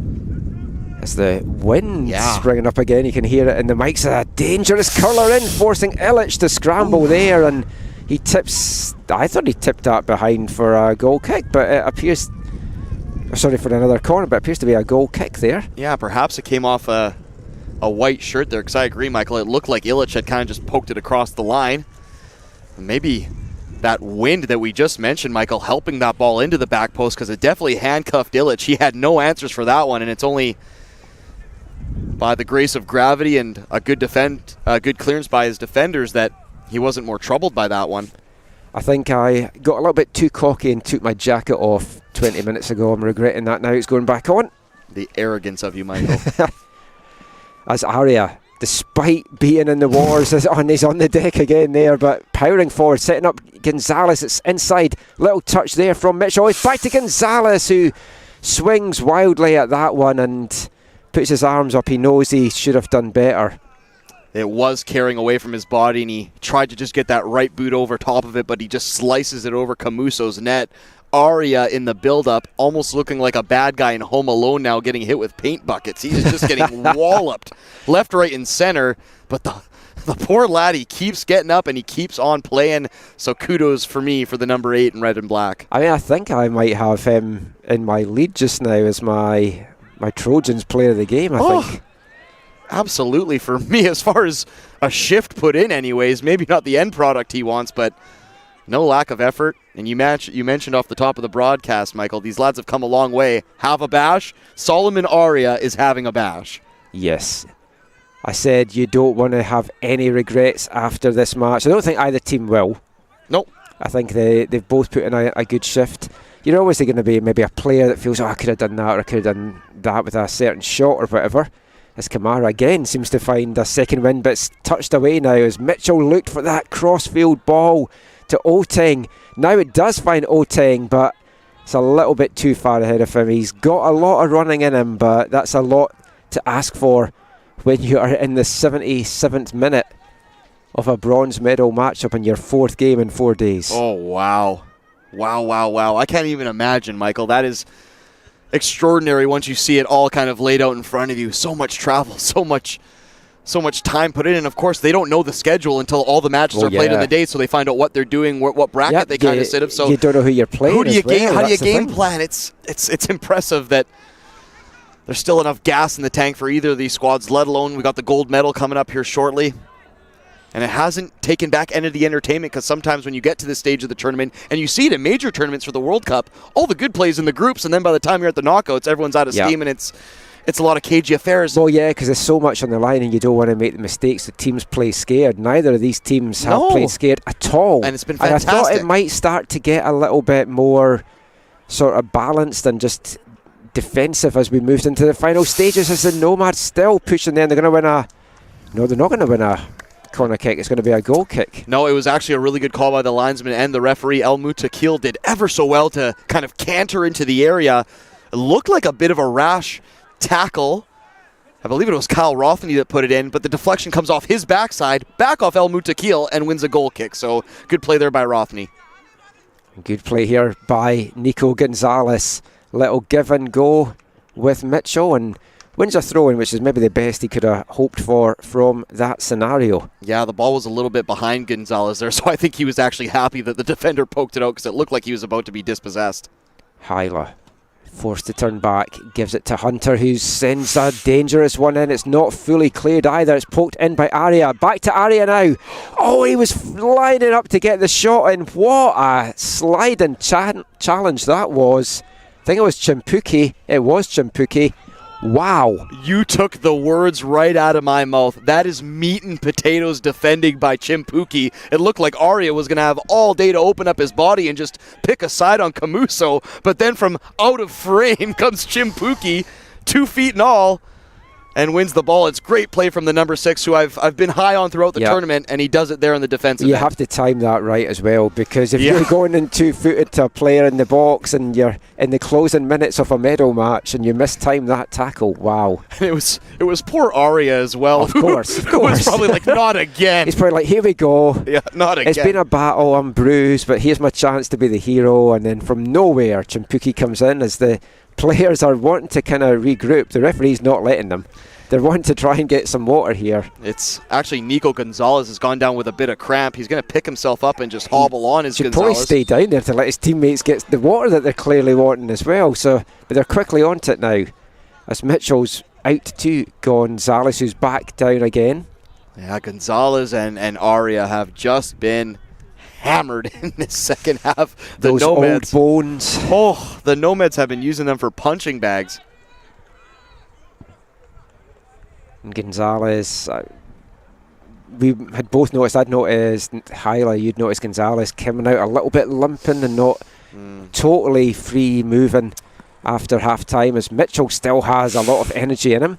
Oh, he almost wasn't much involved in the first half, so he's maybe saved those energy levels for this stage of the game. Well, he's got the best chance of the half so far. It was that point-blank chance saved by Camuso after the Nico Gonzalez setup. So Mitchell has shown he can still contribute. It looks like Moteng is going to come on now for the Nomads as well, and there's a pacey, industrious player similar to a Chimpuki. Yeah, he had a good little shift yesterday when he came on. That's a nightmare if you're a defender at this point. You see a fast-paced player suddenly coming off the bench. Don't get me started on that one, Michael. My knees are knocking together and I'm shivering just thinking about what these lads have to defend coming up here. Well, they might have another half hour to go as well if no team can find a breakthrough in the last 10 minutes here. Have mercy. I'm here for it, though. I've really enjoyed this. For a scoreless game, this has been a pulsating affair. I've really, really enjoyed it. I often say it, Michael. Don't ever let anybody tell you that there's no entertaining 0-0 draws in soccer. Some of my favorite matchups of all time, and not even at major tournaments, have been some 0-0 draws. So hold on to your hats, folks. And it's not a defensive 0-0 either, because I know a lot of the naysayers about soccer in North America, it's like, oh, it's boring, there's not a lot of goals. It's like you can have some boring high-scoring hockey games that's not fun to watch. This is just on a knife edge just now, and it's far too close to call. And the game's kind of flowed. The Nomads were totally dominant, but now in these closing stages, the Trojans just seem to have found that extra gear. It's not a, oh my God, it's 0-0. It's a, oh my God, how is it still 0-0 kind of affair, which is the difference. And here, the referee's that's a lunge there from Ari, but advantage played very well. Houndo Ricard plays it back, and it's just sliced by Kamara. He couldn't get a clean connection on that. That was a great play, though, by the referee to play advantage there. But I think there could be a booking, as Manswell Nichols was absolutely clattered from the back there. I didn't see who did the tackle. Let's hope it wasn't Nico Gonzalez. That is about as robust a challenge as you're going to see. Oh, it was Aria. Of course it was Aria. Because I remember thinking when the tackle went in, I was like, he's got a little bit of payback. Yeah. He's got a yellow card for his efforts as well. Yeah, Aria and Gonzalez have been beaten up for the men in red and black. But on the flip side of the coin, Manswell Nichols has taken a few whacks himself. Good job by the referee, though, I will say, to play advantage there. Yep. As Xavier Hundo Richard had gotten himself into a very good position. Would have been very easy to stare at the play in front of you and blow it back. And yes, it was a yellow card. But good advantage played. I'm going to go back to the chance created, though. Similar to the one off the foot of Alexandre Marcoux earlier in the matchup. You're not going to get an easier teed-up shot like that. Hundo Richard had done all the hard work. Yeah. And this time, I think it's the substitute, Moteng, who rushed in and rushed his efforts, sclaffed it. No, it was Kamara. Oh, was it? It was. I beg your pardon. It was Kamara. Who had done well to get up, because he's been playing on the middle. He's been playing on both wings, and he found himself in the middle. But I do feel that he's just lacking. And you fancy him 9 bit times of energy right now. out of 10 in that position, but they just can't capitalize it. The Nomads could have 2 goals here. Really, they could. Oh, I mean, this game could easily be 2-2, 3-3, but we're scoreless, and Camuso comes out and he commits himself. And Chatani, the right idea with the lob there, but just couldn't get the right power on that, and it just goes over. But that was dangerous play by the keeper. I mean, he had to come out to get it, but just didn't get the connection I think he wanted on it. No, and he was vertically challenged against the player coming in. didn't time his run right, and we said, Michael, would it be a moment of brilliance or perhaps an unforced error? Yeah, you don't That want was that. more of the later, and after such a good performance from Camuso so far, the last thing he wants is a blemish on his record like that. Thankfully, the soccer gods had other ideas for him. It remains 0-0. I mean, it's going to be absolutely heartbreaking for either of these sides if they were to lose it in the closing minutes here with the shift that they've put in, but is that more heartbreaking than potentially losing it in penalties in half an hour or so? And of course, we have extra time for these medal games today if you've been with us all week. Ooh, Aria Chimpuki. again. Chimpuki. He landed heavily on his arm there as well. You know what? I think the referee is showing a bit of mercy here on Chimpuki because it was somewhat high. It was halfway up the shin. He was nowhere close to the ball. Ooh, for me, that might have been a yellow card. Yeah. Aria surprisingly gets back up. He's probably received at least a good dozen serious fouls in this half. Upper arm or shoulder was what he landed on, because right away he went towards it and you're like, oh no, because that's a hard turf out there. Chimpuki, he had a robust challenge earlier in the half. That one he won. This one was nothing but shin bone. He gets it all wrong, Chimpuki, and I think he's very lucky not to be booked. We have the lads from the Seneca Sting getting ready for their gold medal match. They give a big salute. Good luck, lads. It's an all-Ontario clash between Seneca and the Humber Hawks coming up later today. Seneca are going to be going into that game as the underdogs, and you've got to love the underdogs. Oh, you love a Cinderella story. Oh, and the ball over here for Hyla. Nearly getting that. We've said about how quiet he's been this tournament. That was his chance to win it. Mitchell now trying to find the space. Well closed down again though, and again the Nomads just recover and get two players on him. Aria though, of course it's Aria, is out and about. Gonzalez flips that out to Kwasi-Oteng. He brings it down well, nearly gets it through the legs of the defender, but the Nomads will get a chance to break here, and they've got numbers going forward here now as well. El Mutakawa plays it into the middle, can't bring it down though. Moteng tried to bring it down, he ends up playing out to Kamara. He makes the wrong decision there, tries to go inside. There was far too much traffic ahead of him there, and the Trojans will now come away with this. I think we are going to be in for an end-to-end last 5 minutes here. Michael, we're on the same wavelength, my man. I was just about to say, this one is all of a sudden just opened up a little bit. They don't want to go to extra time. No. They don't want to go to kicks. It's Somebody's going to try and play end this another here. 30 minutes. Yeah, this is going to end here, something tells me. Good defending from Sissoko on that last play where it looked like Kamara might get to the inside of him. Gonzalez, he's still got some running in him. Age ain't nothing but a number, Michael. Well, he's still way younger than me, so he's a young man in my eyes. No, but despite being one of the older statesmen here on the Trojan squad, you wouldn't know it based on the visual sample we've had. Good shift here today by Nico Gonzalez. Fifth-year senior. He would love to end his college career with a medal. Oh, good play. Oh, lovely little 1-2 there, and Shimon playing it inside. I think that was Moteng that sent tumbling with a little shoulder charge there, and this is going to be a dangerous position for a free kick. Ooh, I have my questions about this one, Michael. It was the faintest clip on the heels, and the attacking You're going to player, go down though. The attacking player did go down a little bit easy, threw in the war cry to sell it a little bit, and the referee, he whistles it down, and it is going to be a dangerous free kick here from the Nomads. And like I've mentioned before, he has one to his tally on the first matchup. The number 24 for the Nomads, Jamie. He's got a rocket of a left foot. Can he make it pay here? No, he won't. He's going to make his paces towards the box. So who do we have standing over this? I can't quite make out who it is. The number 8. See, this is the first time he's seen him, so I still struggling to recognise him every time he's on the ball. It's a 3-man wall, and okay, Illich has gone over. I was going to say there's an absolute massive gap. They've pulled the goalie. Illich has given an awful lot of room up to his right, but it doesn't matter because the ball came straight in and he easily collected that. What do you know, curler to the top left corner looked to be the better option there. Easier said than done, naturally. Don't you dare doubt Marco Illich's lining up of his wall along his goal line, Michael. He is a serious professional. We are in the final 2 minutes of this bronze medal matchup. one of these teams is going to be going home with a bronze medal around their neck, and the first time they have ever medalled in these national championships. It is still too hard to call as to which team that might be. Kamara, could he be the difference maker? He's still on the ball to Tabao, who's been phenomenal for Nomades this afternoon. Out to El Mitukawi. It's unfortunate that cross was cut out. He's been good up the right-hand side. Corner kick, though. Cut back there as the sun is really starting to move in a horrible position for us here, has to be said. I'm not sure how it's looking on the stream. I know some of the other streams this week when the sun was out was a little bit tough, but over to take this late corner kick is going to be Ibrahim Chami. Is this the moment of magic? Is this the decisive moment? We are now into the final minute of the 90. I don't know how much time will get added on here. There was none in the first half. Chami sends that in. Not a great delivery, but it's going to get a second bite of the cherry here.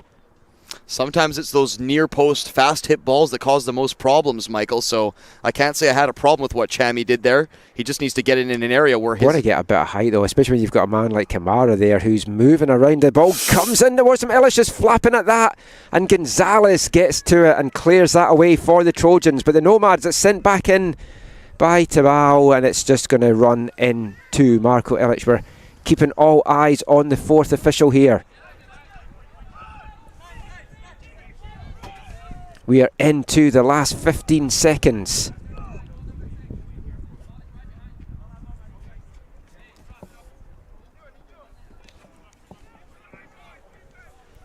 Can a team win this? I'm pretty sure I think we may there's more drama in store here. I hope so, Michael. I sincerely hope so. And not just because we have a game coming up at 3 p.m. that we desperately have to prepare for.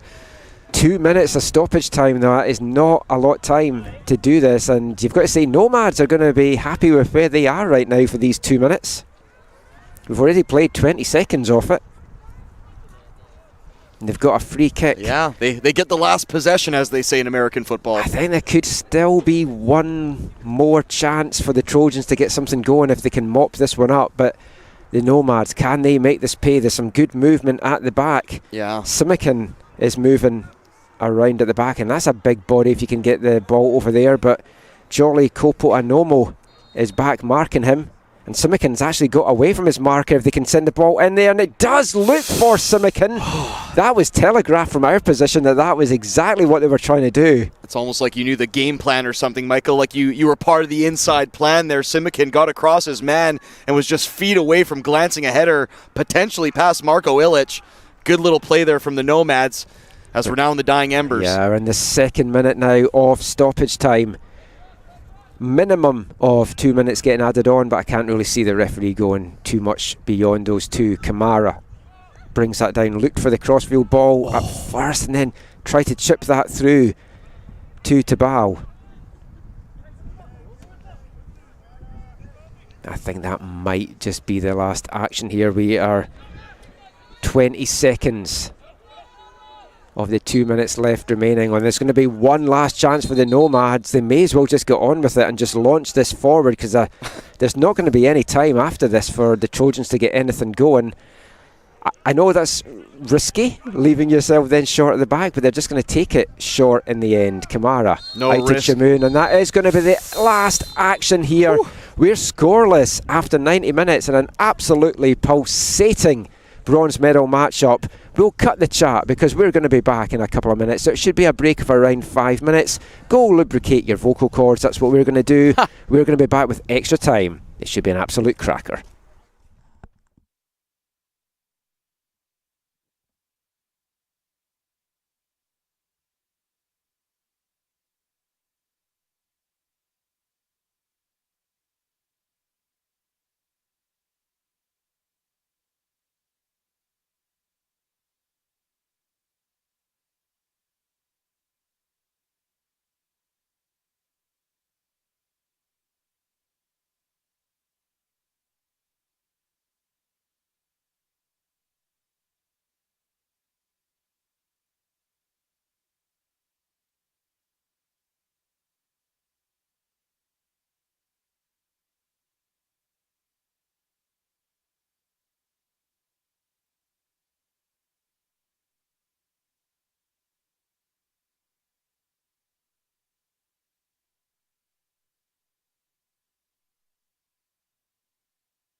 Welcome back to Willoughby Park in the township of Langley for extra time in this bronze medal matchup at the 2022 CCAA National Championships.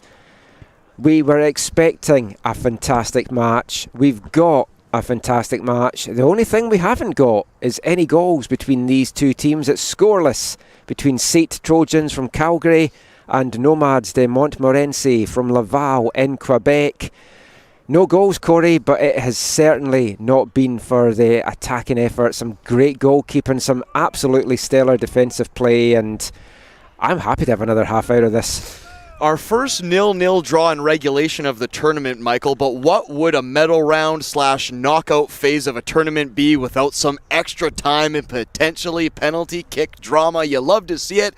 It's just harsh on whoever has to lose this because it's so cruel that they've come this far, fought this hard, and in the words of Linkin Park, it doesn't really matter. But hopefully for the winning team, it'll be all triumph as they bring home their first medal. Hopefully, and here's Brock Mitchell quickly off to the races, but couldn't get that ball outside to Nico Gonzalez. I think we're just going to continue where we left off at the end of the 90 minutes here, with both teams just going end to end. May as well go for it. It's like, don't let it go to penalties. We've seen some penalty heartbreak in this tournament. We've seen penalty heartbreak a lot in football over the years, and it's not a great way to end it. There's never been a better way found to end it. Yeah, and I get the outsiders or perhaps casual soccer fans when they see a tournament end in penalty kicks, and it is an unfortunate and a very non-team way to kind of lose a tournament, but these games all have to get in, and there are matches upon us coming up after this, so it's more for timeliness more than anything. Because I haven't even had my lunch yet. And for the sake of fitness, I can't imagine these lads want to run around for an extra half an hour after this. You meant us. And you too, yeah. and me too. Yes, absolutely. You gotta, ration your energy for sure. But it is a very cruel way to lose a game, especially when the sides, both these squads, have played not only so good here today, but across the tournament. It's quite funny because up until this year, I had never had to do play-by-play on a penalty shootout. It's fun. Well, this is building up to be my 4th or 5th now for the year. So I seem to just be bringing penalties with me in the games that I'm doing. So Humber and Seneca will be glad to know that Corey's doing the play-by-play for the final. Absolutely. Michael McCall, he brings power outages and he brings penalty shootouts, two things that people just need in life. It's hard as well when you're doing play-by-play for penalties because you just want to find yourself watching it and you're just caught up with it. It's like, yeah, player's going to take it now. Just I want to watch this. I don't know if you're the same, Michael, but I'm very much a soccer purist. I could watch a penalty shootout between two neutral teams I don't give a lick about, and I'll still be sweating and have goosebumps. I don't know what it is. The penalty shootout, it brings drama, it brings anxiety, it brings everything that's really bad about professional sports, but at the end of the day, it is certainly a spectacle. Oh, it is, and it's like you saying that. I always think when there's penalties, I always think back to my younger days and my mum. If I was watching football, she wouldn't watch the whole game, but if she saw it was penalty, she'd stop what she's doing, she'd come and watch it. She just loved the penalty shootout. There's a morbid curiosity about penalty shootouts, isn't there? Yeah. I mean, it is drama. And, I mean, we've certainly had drama. As this ball goes forward here for the Nomads, and it's a chance now. Up the far side. El Mutakil. Oh, it's just played too close in to Illich there. As I'm tripping over cables all over, I'm just getting so excited by that. Good run by El Mutakil up that right touchline just down below us, and you could see it right from his starting point. He was like an Olympic 100-meter sprinter there, El Mutakil. Well, he's still got the gas because he's not long on the pitch. No, absolutely, and it was actually a really clever run. I believe it was Moteng who was trying to cut across the goalkeeper and the last defender to get on the end of El Mutakil's cross. So you can say what you want about tired, but the mental part of the game isn't lacking by any stretch of the imagination, even in this first half of extra time. I have to say, I kind of feel the Nomads might have the edge here just because of the freshness that they've got up front through El Mutakil and also through Moteng in the middle, whereas Trojans are still relying on those guys that's been on the pitch from the start. Yeah, Coach Connor Brady has gone with the troops who got him here, but you look at the shift that's put in. Aria looks like a 1930s boxer fighting for a nickel across 15 bare-knuckle rounds. He has been absolutely in the trenches as Aria. He has to be exhausted. perhaps it's a question of the depth that maybe Coach Brady isn't sure of, or perhaps he just wants to ride out the lads that got him here as a reward. And I can't say I fault either, but no. And here's Ali Tabel setting off El Mutakil. Try to drag that one back, but again, very good defending this time by Rothney. El Mutakil battling away, and there's Aria coming back. Go on, definitely Aria. My player of the game. Of course he's on the ground again. Go on, we should have had a count going as to how many times he's hit the deck, because it feels like a lot. Yeah, I'd be willing to start a GoFundMe for his medical bill for sure. Something else I learned in between, I was just listening to the referee. He'd already run 10k in this game. Really? Did they have the... Oh, maybe not. 10,000 steps maybe it is, not 10k. Gotcha. 10k? That's a marathon. Yeah. Went and ran the sun run. Get a little bit carried away there. 10,000 steps.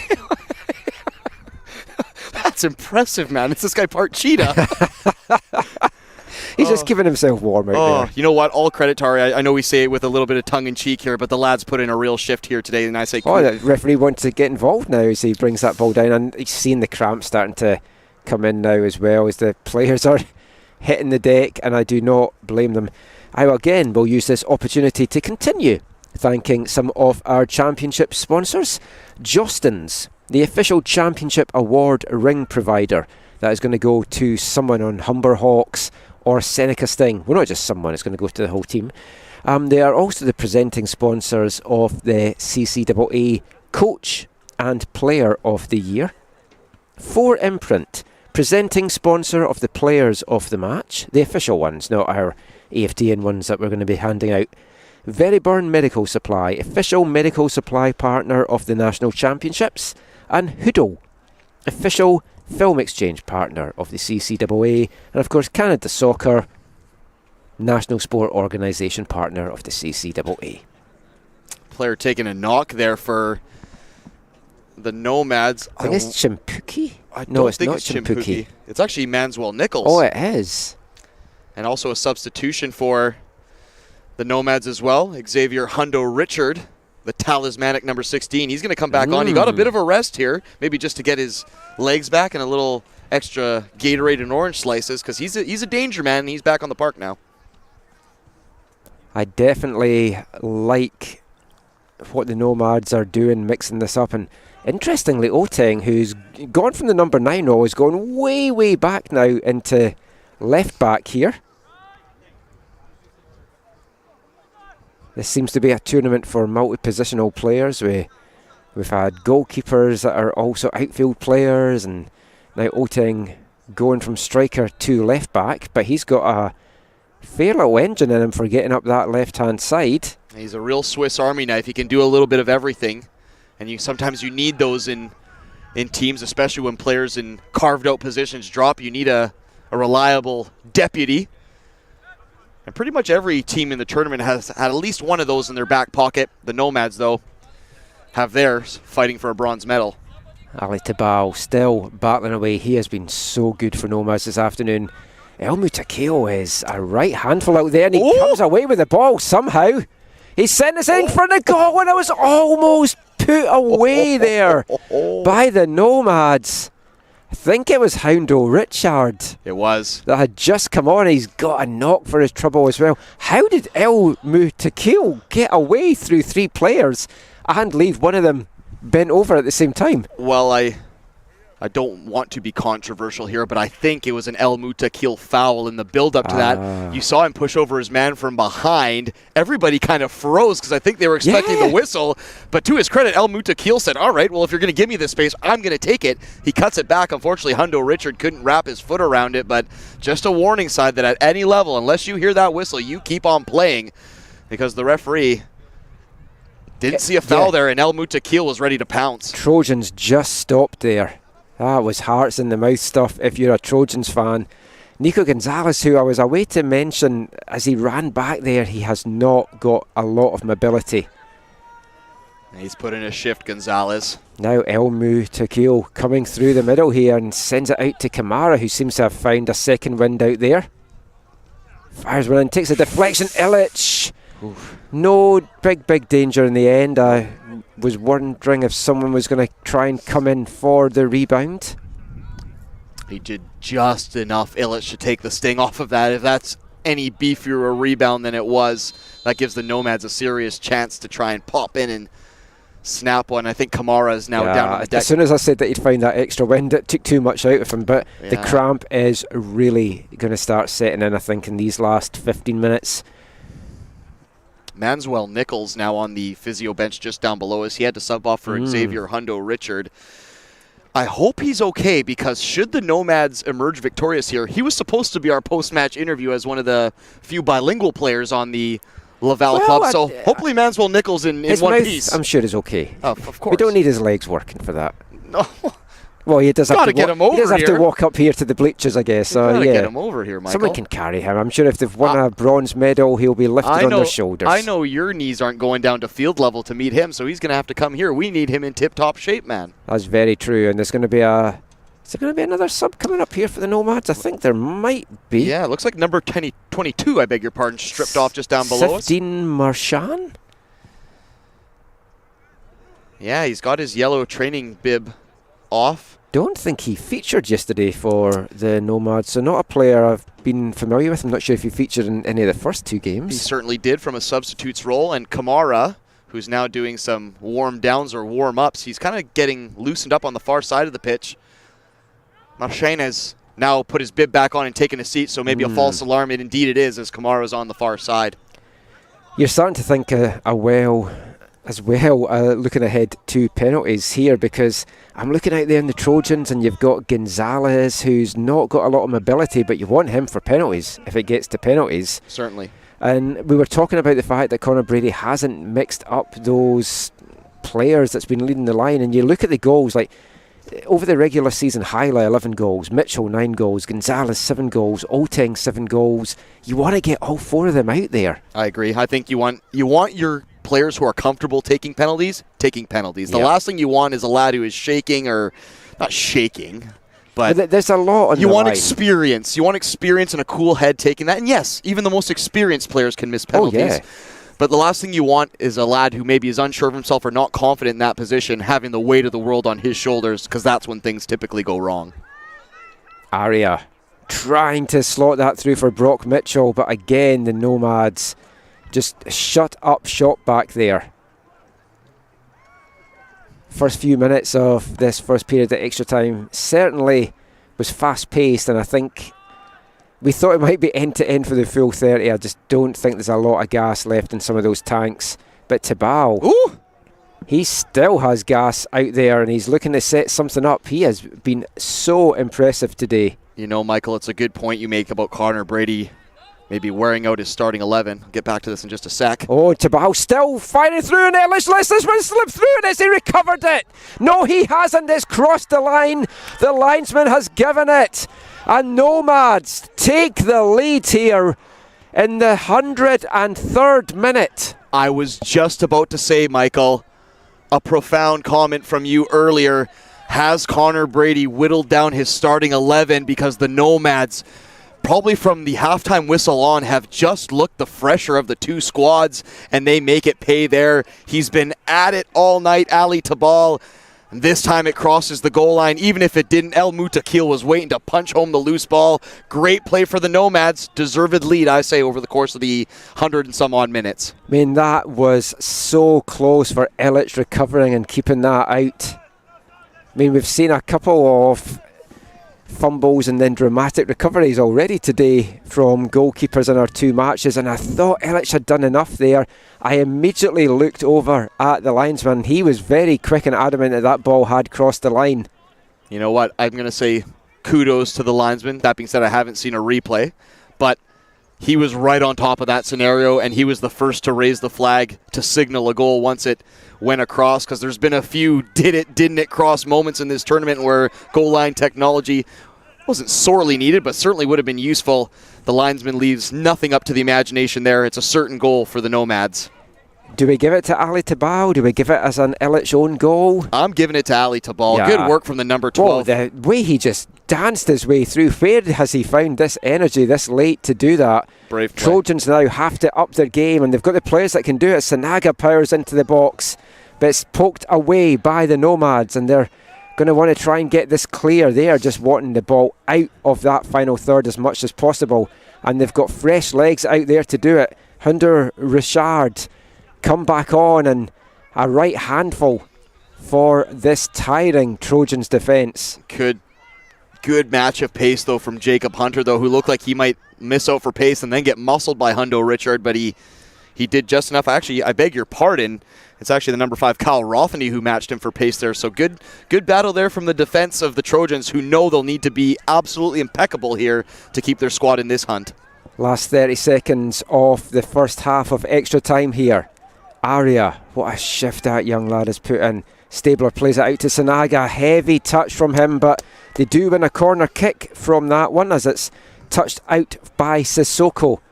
This is going to be the last chance of this first half of extra time here. Yeah, Aria will feel hard done by the soccer gods if he doesn't come away with something from this encounter. I mean, I feel for the Trojans. I said it, you want it to be a moment of magic and not a mistake. That was a goal. That was a bit of both. 3 minutes, actually, of time getting added on here. It's kind of been a summation of the Trojans tournament. They've done ever so well in the open run of play, but key moments have just let them down. Dangerous ball, but it's a Nomad's head that gets that one away, and they want to break quickly, and they are breaking quickly, but it's given away. Aria in the right place again to get a foot into there. It was Hundo Richard who won the first ball down defensively, so good play by the 16 who's doing it at both ends of the park now. Well, that's the thing, the Nomads need all these guys to put in solid defensive shifts. At this stage of the tournament and the game, though, Michael, and I'm not making excuses for the Trojans, I think it all boils down to fitness. The Nomads just look fresher out here at the moment. They do. I mean, they've used the subs well, whereas the Trojans know who their key players are, who their danger players are, and they've been running to the ground this afternoon. And I mean, their gas tanks are almost at empty out there, and you feel for them. They've had such a good week. It was their first chance to maybe get a medal, and it's not over for them yet. They've still got 15 minutes. They just have to go for it now, while still keeping some defensive solidity. Not easy to do both of those after all this time. And they have to get past the youthful exuberance of this Nomad squad, who we mentioned. You see it there, just lively, and a through ball here for Hundo Richard, and he's going to be through and goal now. He could seal the deal with a big save by Illich. Hundo Richard did the right thing. He tried to chip it over the prone keeper, but the keeper kept his hands up like the locomotion and was able to palm it away. Excellent stop there. Now it's sent it in. The Stabler played in by Ari. Tries to centre it, looking for Mitchell. This appeals for handball. Waved away by the referee. Oh, this is starting to cook, Michael. This is what you're wanting now. Everything on the line for both these teams. Trojans are going to throw everything at them. Aria again trying to find his way through. I'm sorry, I want to see Aria score. He needs to score. I know, he just deserves some reward for his efforts this afternoon.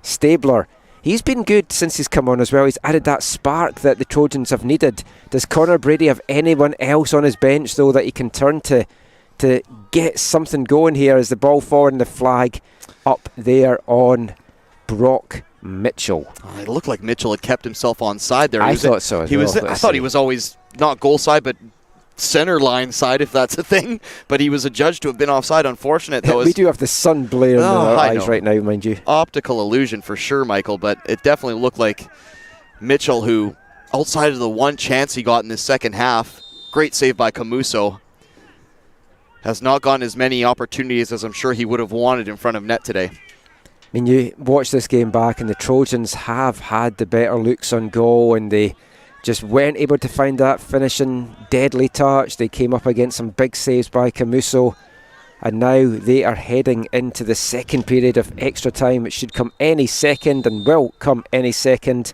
1 goal to the good. I will just take a little break, let the pictures do the talking here as we grab a quick refreshment break.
Welcome back to the Willoughby Field turf here in the township of Langley. It's 1-0 to the Nomads. There's a substitution coming up for the for the Trojans. Kwasi Oteng coming back on. Jolly Kopanomo going off. They're just going for it now as Connor Prady's men, and they need Oteng. He has been very lively. They're 1 goal down. 103rd minute. We're giving it to Ali Tabao. Great work from the midfielder who has been outstanding for Nomads this afternoon. Danced his way through, got a shot off that this Trojans goalkeeper Ellich just mishandled. Thought he had recovered it and clawed it off the goal line, but had done enough to cross the line, and that is the difference between these two teams, Corey. Absolutely, Michael. And Connor Brady, he knows an extra defender isn't going to do him any favors. He's throwing a few more attacking options at this one, including the number 11 just coming on, Kwasi Oteng. Early win on a corner kick, though. It's that man Aria in the mix. Of course it is. He's everywhere for the Trojans. Got a message from Kevin McBeath, says they're here for an extra time. Men's soccer bronze, let's go for it, Trojans. And they're going to have to go for it in the second period of extra time here. Good corner, good delivery. It's met by Sinagi. Bounces off the turf, and Camuso couldn't get his hand to it, but it crashes off the crossbar and over. Oh, he had done ever so well to get over top of that ball. So often you see defenders not timing that header properly, and they either sky it straight up into the net or it glances off wide. He did ever so well to place that one down in the turf and try and hop it over the goalkeeper. But unfortunately for him, gravity and the soccer gods had other plans. It rattles off the crossbar, and Camuso, whose framework we know is living a charmed life, spares his blushes. Here come the Trojans. Again, and Aria sent crashing to the deck. No foul, and it's a chance now. Illich had to be quick off his line there. The action just going end to end. We were still looking up the other side of the field there as they broke. Hondo Richard was through on goal, and Illich had to be so quick off his line there, and that's the danger for the Trojans. They're going to throw everything at it in these 15 minutes, and if they leave themselves short, Hondo Richard out there has got some pace left in him. Absolutely. He's had a few opportunities. I'm going to go back to the play up the other end. That looked like a free kick to me. It did to me Once again, I know I sound like a broken record, and it sounds like we're actually just inserting him into the picture, but it was Aria who got wiped out again. It should have been a free kick on the edge of the area, which would have been a dangerous position. Oh. It wasn't called, and it almost amounts to a goal the other way. So this one is wide open. Anything can happen. We were still both looking to see what was happening there, and Aria's on the ball. He falls to Hyla, who gets a shot in it, hits the back of the Nomads player, and I was just breaking off there because Aria was appealing for something there, and I don't know if it was a corner or what, but it didn't look like anything to me. That's why I was a little bit confused. No, Aria scuffed his shot. He was a little late to the party on the rebound there, but he had all eyes for a cannon all the way. He scoops it off into the cage behind the net of Camuso in front of the Langley Event Center, but this last 15 minutes looks like it might still have some legs to it, Mr. McCall, as we've already seen 2 gilt-edged chances. Trojans have just found another level just now. Here's Hyla in front of goal, their leading scorer over the regular season, looking to play that to the outside to Stabler, but it's well cut off, but Hyla wins it back. Brock Mitchell now at the edge of the box. He tries to play it through to Stabler. Nobody can get this ball to Stabler, who's making these great overlapping runs. He really is. He's been really active since coming on. Long ball forward. This doesn't find anything except a Nomad's head, and Kamara will slow things down. Whew, we were saying that the Nomads were the team looking in the ascendancy, and they had the bit between their teeth, but you're right, the Trojans have found another gear here, and they're pressing the issue now. Great work there by Shamoon.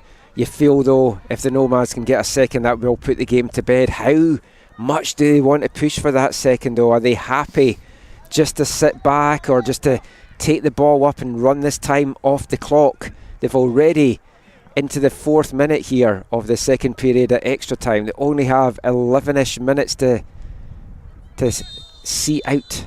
Just wanted to give a quick update for our viewers and listeners looking for the gold medal matchup. It will still go on at 3 p.m., so there won't be any pushback despite this one going into extra time and potentially penalty kicks. So keep it tuned right here, 3 p.m.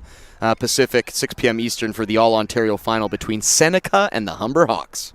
That should be an absolute cracker. They've got a lot to live up for after this game. They certainly do.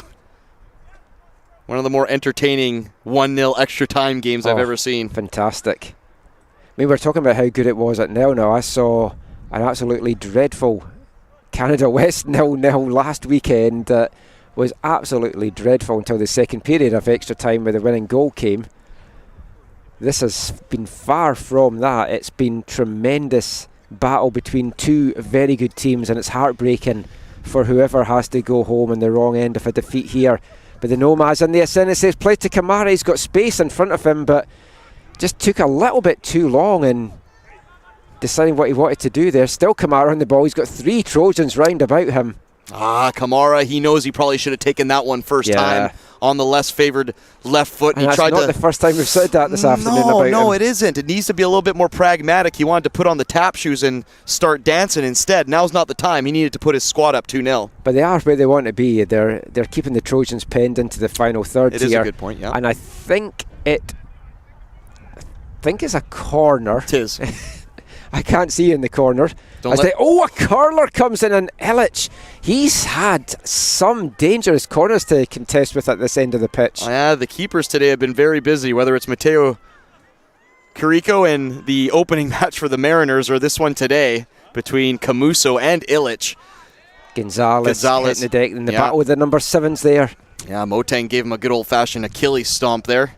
And he gets a yellow card for his efforts too. I thought it was a cynical foul, but it was fairly innocent. You see, Gonzalez does not have much left. He's up. He was struggling before that tackle, and that's just possibly been the end for him, I think. I don't think he's got too much mobility out there. He's a warm body at the moment, and that's about it. He looks like he's struggling. He's in acres of room as well if you can get the ball to him. He's got no man around him, and he's still in acres of room if they can get a header to him at the back of the box. He's just staying at the back of the box. He is not moving back from there. If he can drift off the shoulder of the last defender in a phantom winger position, that might just suit him just fine. Oh, there's a robust tackle. Heavy challenge. Another fair one, though. Yeah, I thought that was fair as well. It was a beefy one from Stabler. Gonzalez finding... I don't think he just has the energy to get past Moteng out there. That's just the problem. Yeah. If you play him in a wide open space, he'll probably have enough energy to get in and goal, but I don't think he's got enough left in him to get past a player out there. And Moteng is not going to show him any mercy. His fellow number 7. Great switch there. Shatoon to El Mukatil. Still El Mukatil, and he's won it for the Nomads. Surely that is the bronze medal heading to Quebec. Yassine El Mutakil played in 7 minutes here into the second half at extra time. He's mobbed by his teammates, Corey.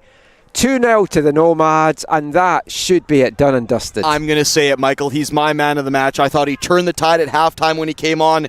Him alongside Ali Tabal, the number 12. They've been brave. They've run at the back line of the Trojans all day long. That one still took a bit of work. I think it was Kamara hit it on a diagonal frozen rope. He still had to take the touch in his stride and slot it past the keeper. So not easy stuff there for El Mutakil, but he made it look easy. Great play there from the number 25.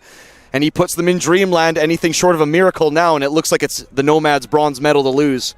It was always going to be the danger for the Trojans. They had to push for it in these last 15 minutes, and they were going to leave themselves short at the back. We spoke about the fact that they've got such pacey players on just now, the Nomads, against a tiring defence. It was always on the cards to happen, and they're still pushing for it for some more. And you know what? With a little bit of luck, Hundo Richard could probably have a brace himself. It's unfortunate on the Trojans. They've hit the post, they've hit the bar, they've had their chances, they've had their looks, but the Nomads have just been far more clinical. They might get another. They get another chance here, and it's played in Kamara, who's moved over to the other side again.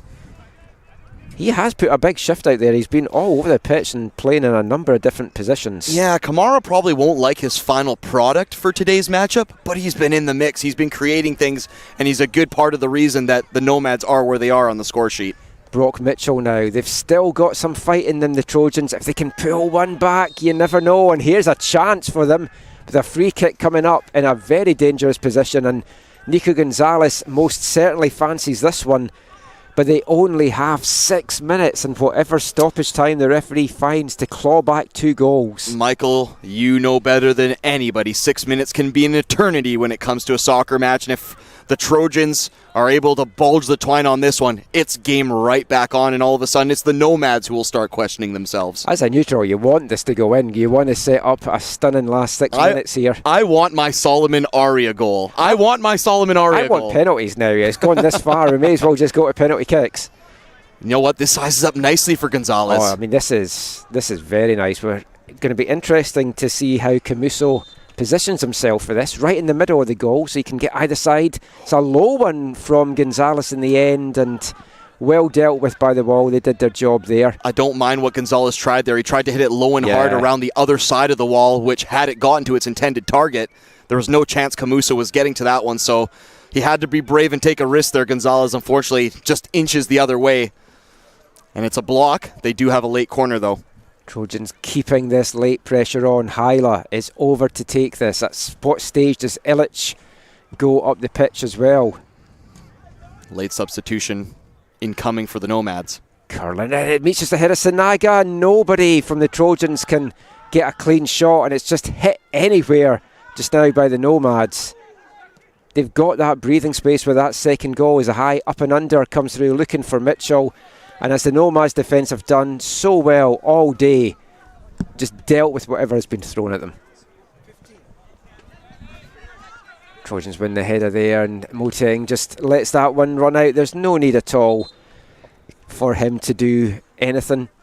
Run the time down, and substitute coming on. Matthew Kalich, I believe it is. Yes.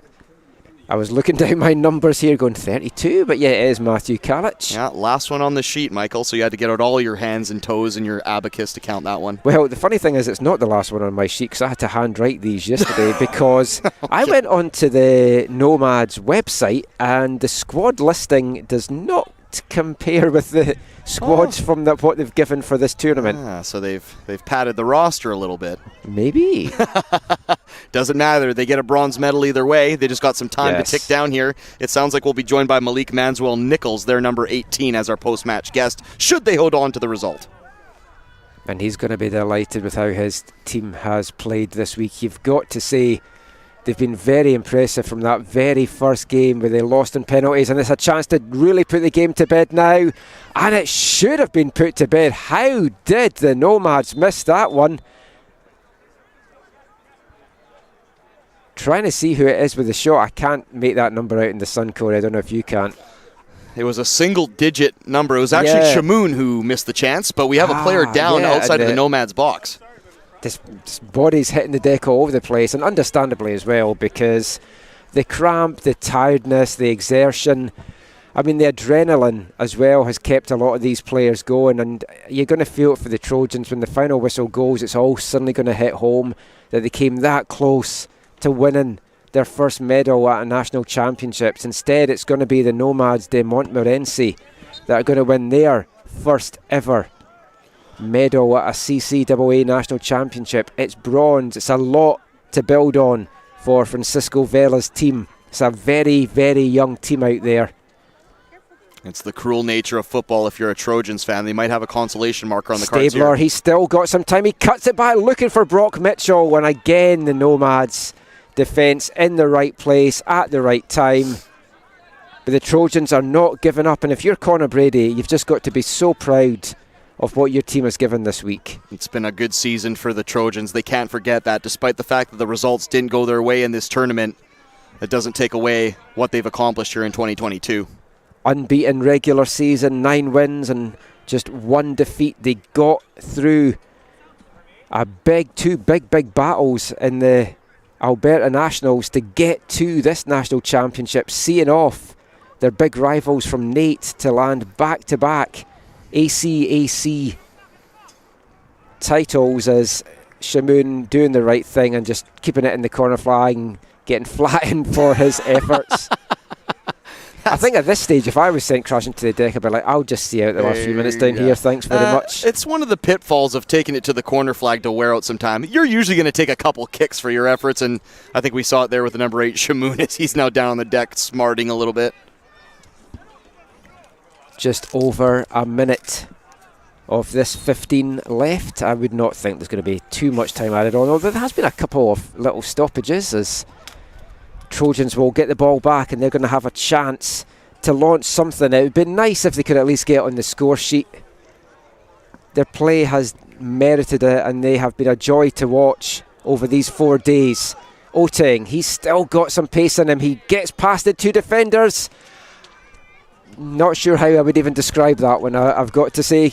Corey, it's just a little bit too much of a heavy touch on it.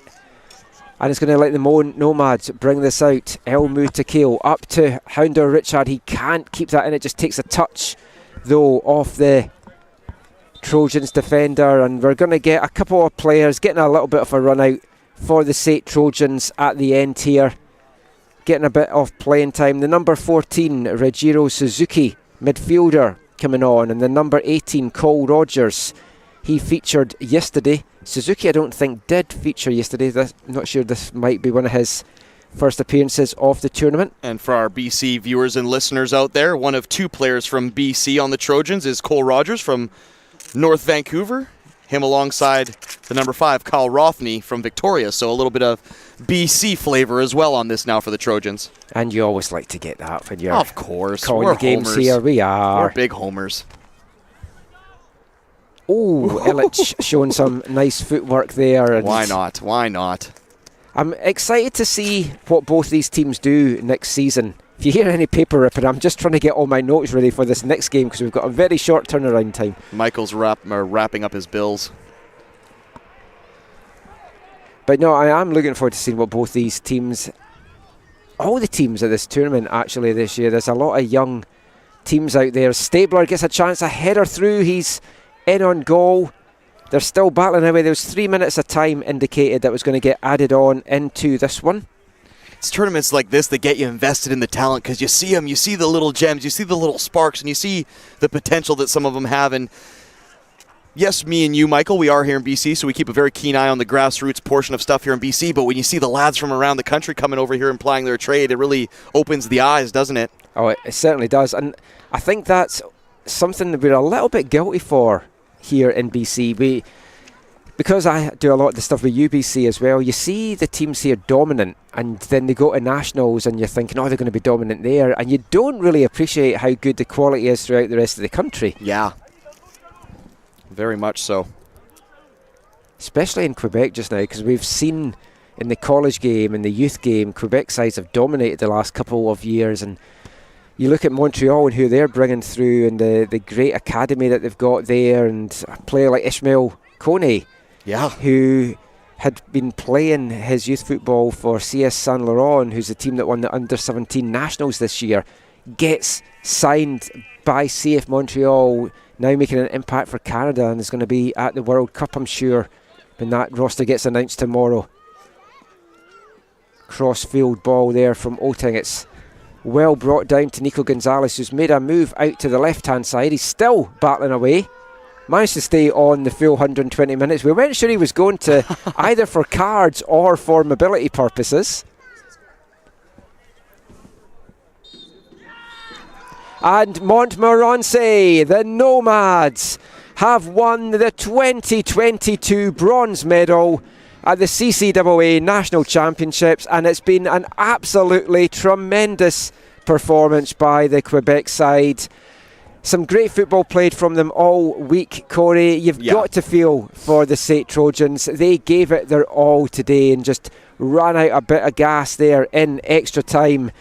But what a fantastic bronze medal game. No, absolutely, and well-deserved by the Nomads, who you wonder if they maybe were a bit lucky in that first penalty kick loss to Seneca. Maybe it would be them in the gold medal game instead of fighting for the bronze. And a bit of a summation of the tournament for the Trojans. They ran out of a bit of gas here in the extra time here, but for me played some of the prettiest football. They just couldn't get the results, and they lost out on some of the key moments, whether it was hitting bars or that opening loss to Langara. The soccer gods just weren't on their side in this tournament, but it was through no lack of effort and through no lack of quality. And as I mentioned, it certainly doesn't take away what they accomplished throughout their 2022 campaign. But over the course of 120 minutes, I say you tip your cap to the Nomads here in a well-deserved bronze medal, the first for their school. I think you do as well. And you won't have seen that, Corey, as we were just chatting there, but referees issued a red card to somebody at the end of the game there on the Trojan side. I want to say it was Kwasi Oteng because he was in the vicinity, but the referee's quick to just make their way off the pitch just now. Yeah, sometimes emotions can get the best of us, and yes, there was a big shiny prize hanging in the balance in the bronze medal, which not just for the Nomads, but SAIT, they were fighting for their first piece of silverware to throw in the soccer trophy cabinet back at the campus. So you get that national silverware. Yeah, of course. But these things can happen.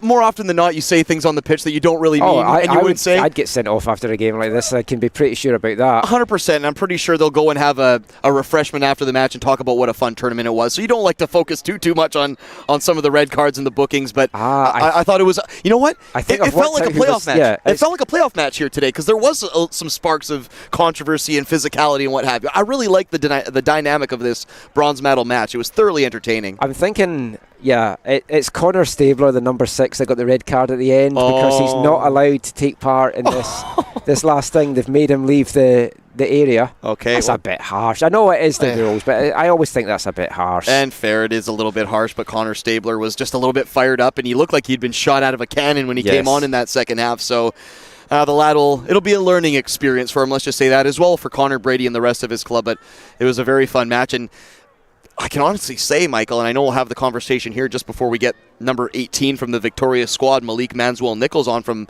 Le Nomades de Montmorency, but quite a few options for man of the match candidates, not just for the Nomads, but you can tip your cap to a few players on the Trojan side as well. Well, I mean, Solomon Aria, for me, he is my Trojans man of the match. It'll be interesting to see what the official one is going to get given at the end, but he was just absolutely everywhere, and he looks like he's got a very bright future ahead of him, I've got to say. I really like the play of Solomon Aria, if not just for his durability, because he got absolutely kicked about on the pitch today, but he kept going. He was always trying to be positive, so I tip the cap to Aria. Outside of that, Gonzalez had his sparks. Brock Mitchell had his sparks. It is Aria that is getting the official award. I'm clapping for that one as well, He deserves that. Yeah. He made the move, actually, to SAIT from Mount Royal University, so he moved from U Sports into the CCAA, and obviously that's going to be partly because of educational, and he's doing open studies.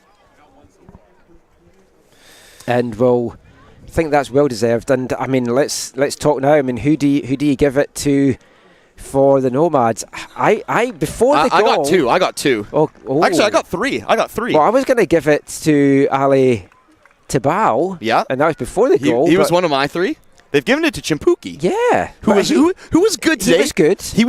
He was in the meat and potatoes side of the game. He was really in the boiler room helping things out. I had Ali Tabal, I had El Mutakil, and I also had the keeper Camuso, who made a few really good kick saves. Without those saves, this would have been over in the 90 minutes. And it's true. So I think for me, it's probably Camuso or El Mutakil, because Ali Tabal had a good run of it over the 90, but it wasn't until El Mutakil came in that second half and really started pressing the issue against the Trojans backline. They're all hands, they're all smiles, they're all hugs.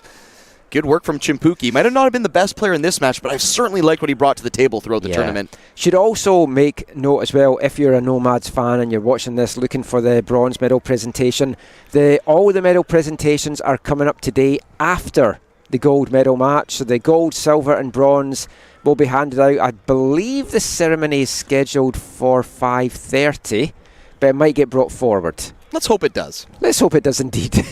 We just have It's been a long 4 days. We've had Sean Shook, who's our logistical manager, if you will. He's a jack of all trades.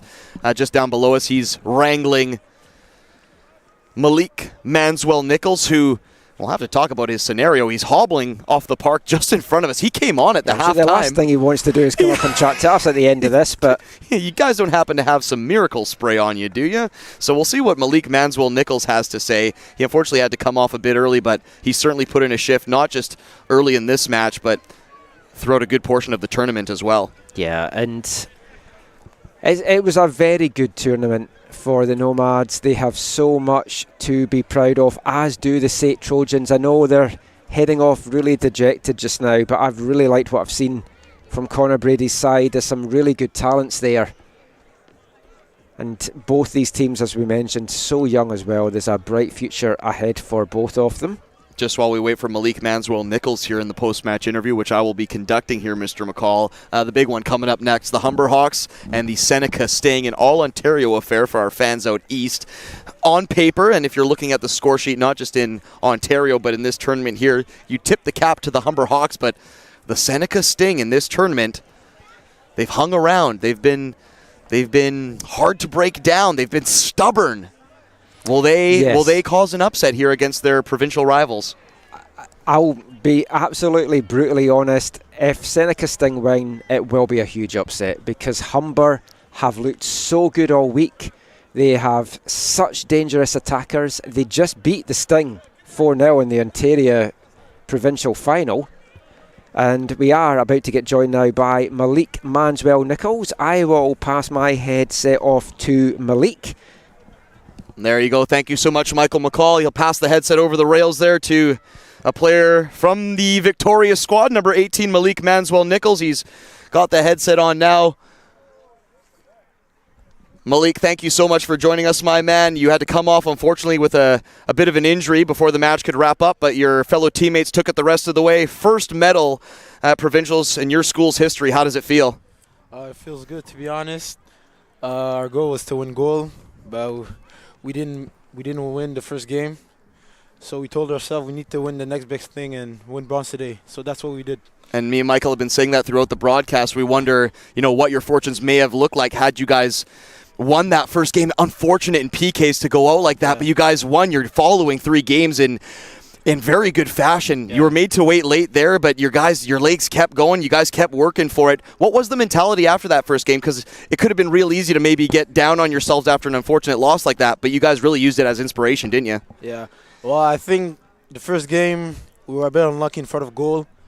We thought we deserved to win, but it's football, especially in penalties. Yeah. So we just told ourselves we have to do like we did the whole season, just go out there, play our game. Yeah. And the goals will come, so that's what we did. What were your thoughts on your personal performance? Obviously, I'm sure you didn't want to come off early in this one after you took a bit of a whack, and I saw you hobbling up here. And by the way, thanks for making time for us. We really do appreciate it. But what were your thoughts on your performance here? And it's not easy because you guys, outside of Holland University, you guys did quite a bit of travel to get here, so that probably wasn't easy on the legs either, was it? Yeah, well, of course, I wanted to play the whole game, but I thought about the team. I can barely walk, so I just said to put someone fresh instead of me, so we never know, like, if someone gets past me and score a goal, we lose. Yeah. So I just said, I'm going to take one for the team. So that's what I did. Malik Manswell-Nichols, son, congratulations on the big medal. Take it back home, and you guys have something to celebrate and sink your teeth into. Congratulations, man. Thank you. Malik Manswell-Nichols, the number 18 for the victorious Nomades de Montmorency, and we're now joined immediately afterwards by the head coach, Francisco Vela. Mr. Vela, congratulations on the big medal. How proud are you of the lads here for slugging it out there? You went to extra time. The Trojans, a quality side, but you managed to break them down in the end. I'm so proud of these guys. We've been working so hard for this. Honestly, for 2 years we wanted to get a medal, and it had to come all the way like this. It had to happen, and we were confident, though. We were confident. We're a hell of a group, and they are so good. They work so hard for this, so I can just be proud of them. One of the younger squads across the whole tournament. You can see some of the fresh faces out there, but no lack of energy. And I was saying to Michael on the broadcast, very brave and courageous. You look at Ali Tabal or El Motakil and some of those dribbles that opened up the defense for you guys in this victory. Very brave, and these lads certainly have a bright future now, don't they?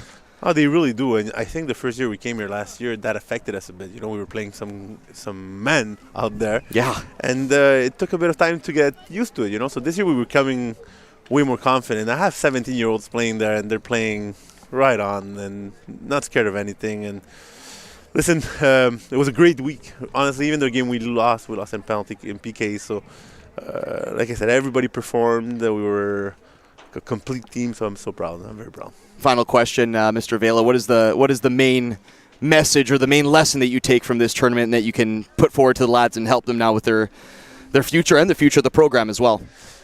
It's to always try to bounce back. Like things don't always go the way you want. We were coming here for the gold medal, like most teams here, after a crushing loss last year. And once again, second year in a row, you're losing penalty kicks, but strong mentally, come back harder, and you finish the week the way you want with a medal around your neck. So it's always to keep working no matter what happens and bounce back as good as you can, and that's what we did. He's the head coach of the Nomades de Montmorency. His name is Francisco Vela. He has a bronze medal to his credit, the first provincial medal in the school's history soccer program. Congratulations, my man. Safe trip home, and a big congrats to all the lads as well. Thank you.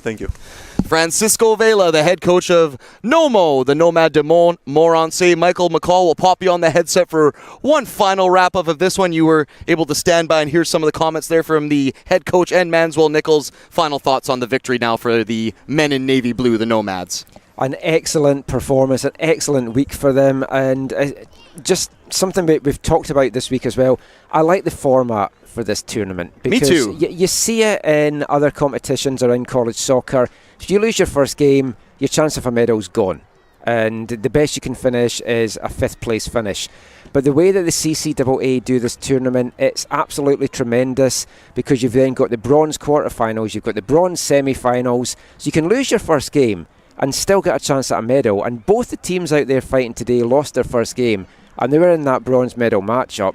And I really like how this organisation does that, and I think that is how it should be in college soccer, and hopefully other places as well decide to take this approach, because I just think it made for a fantastic game of football today. Let's wrap it up. We got 15 minutes to prep for our gold medal game. All Ontario affair. The Humber Hawks taking on the Seneca Sting. You just saw the bronze medal game. Nomades de Montmorency taking down the SAIT Trojans 2-0 in extra time. We're back at Willoughby Park, the home of the 2022 CCAA Men's National Soccer Championships gold medal match, coming up next at 3 p.m. Pacific.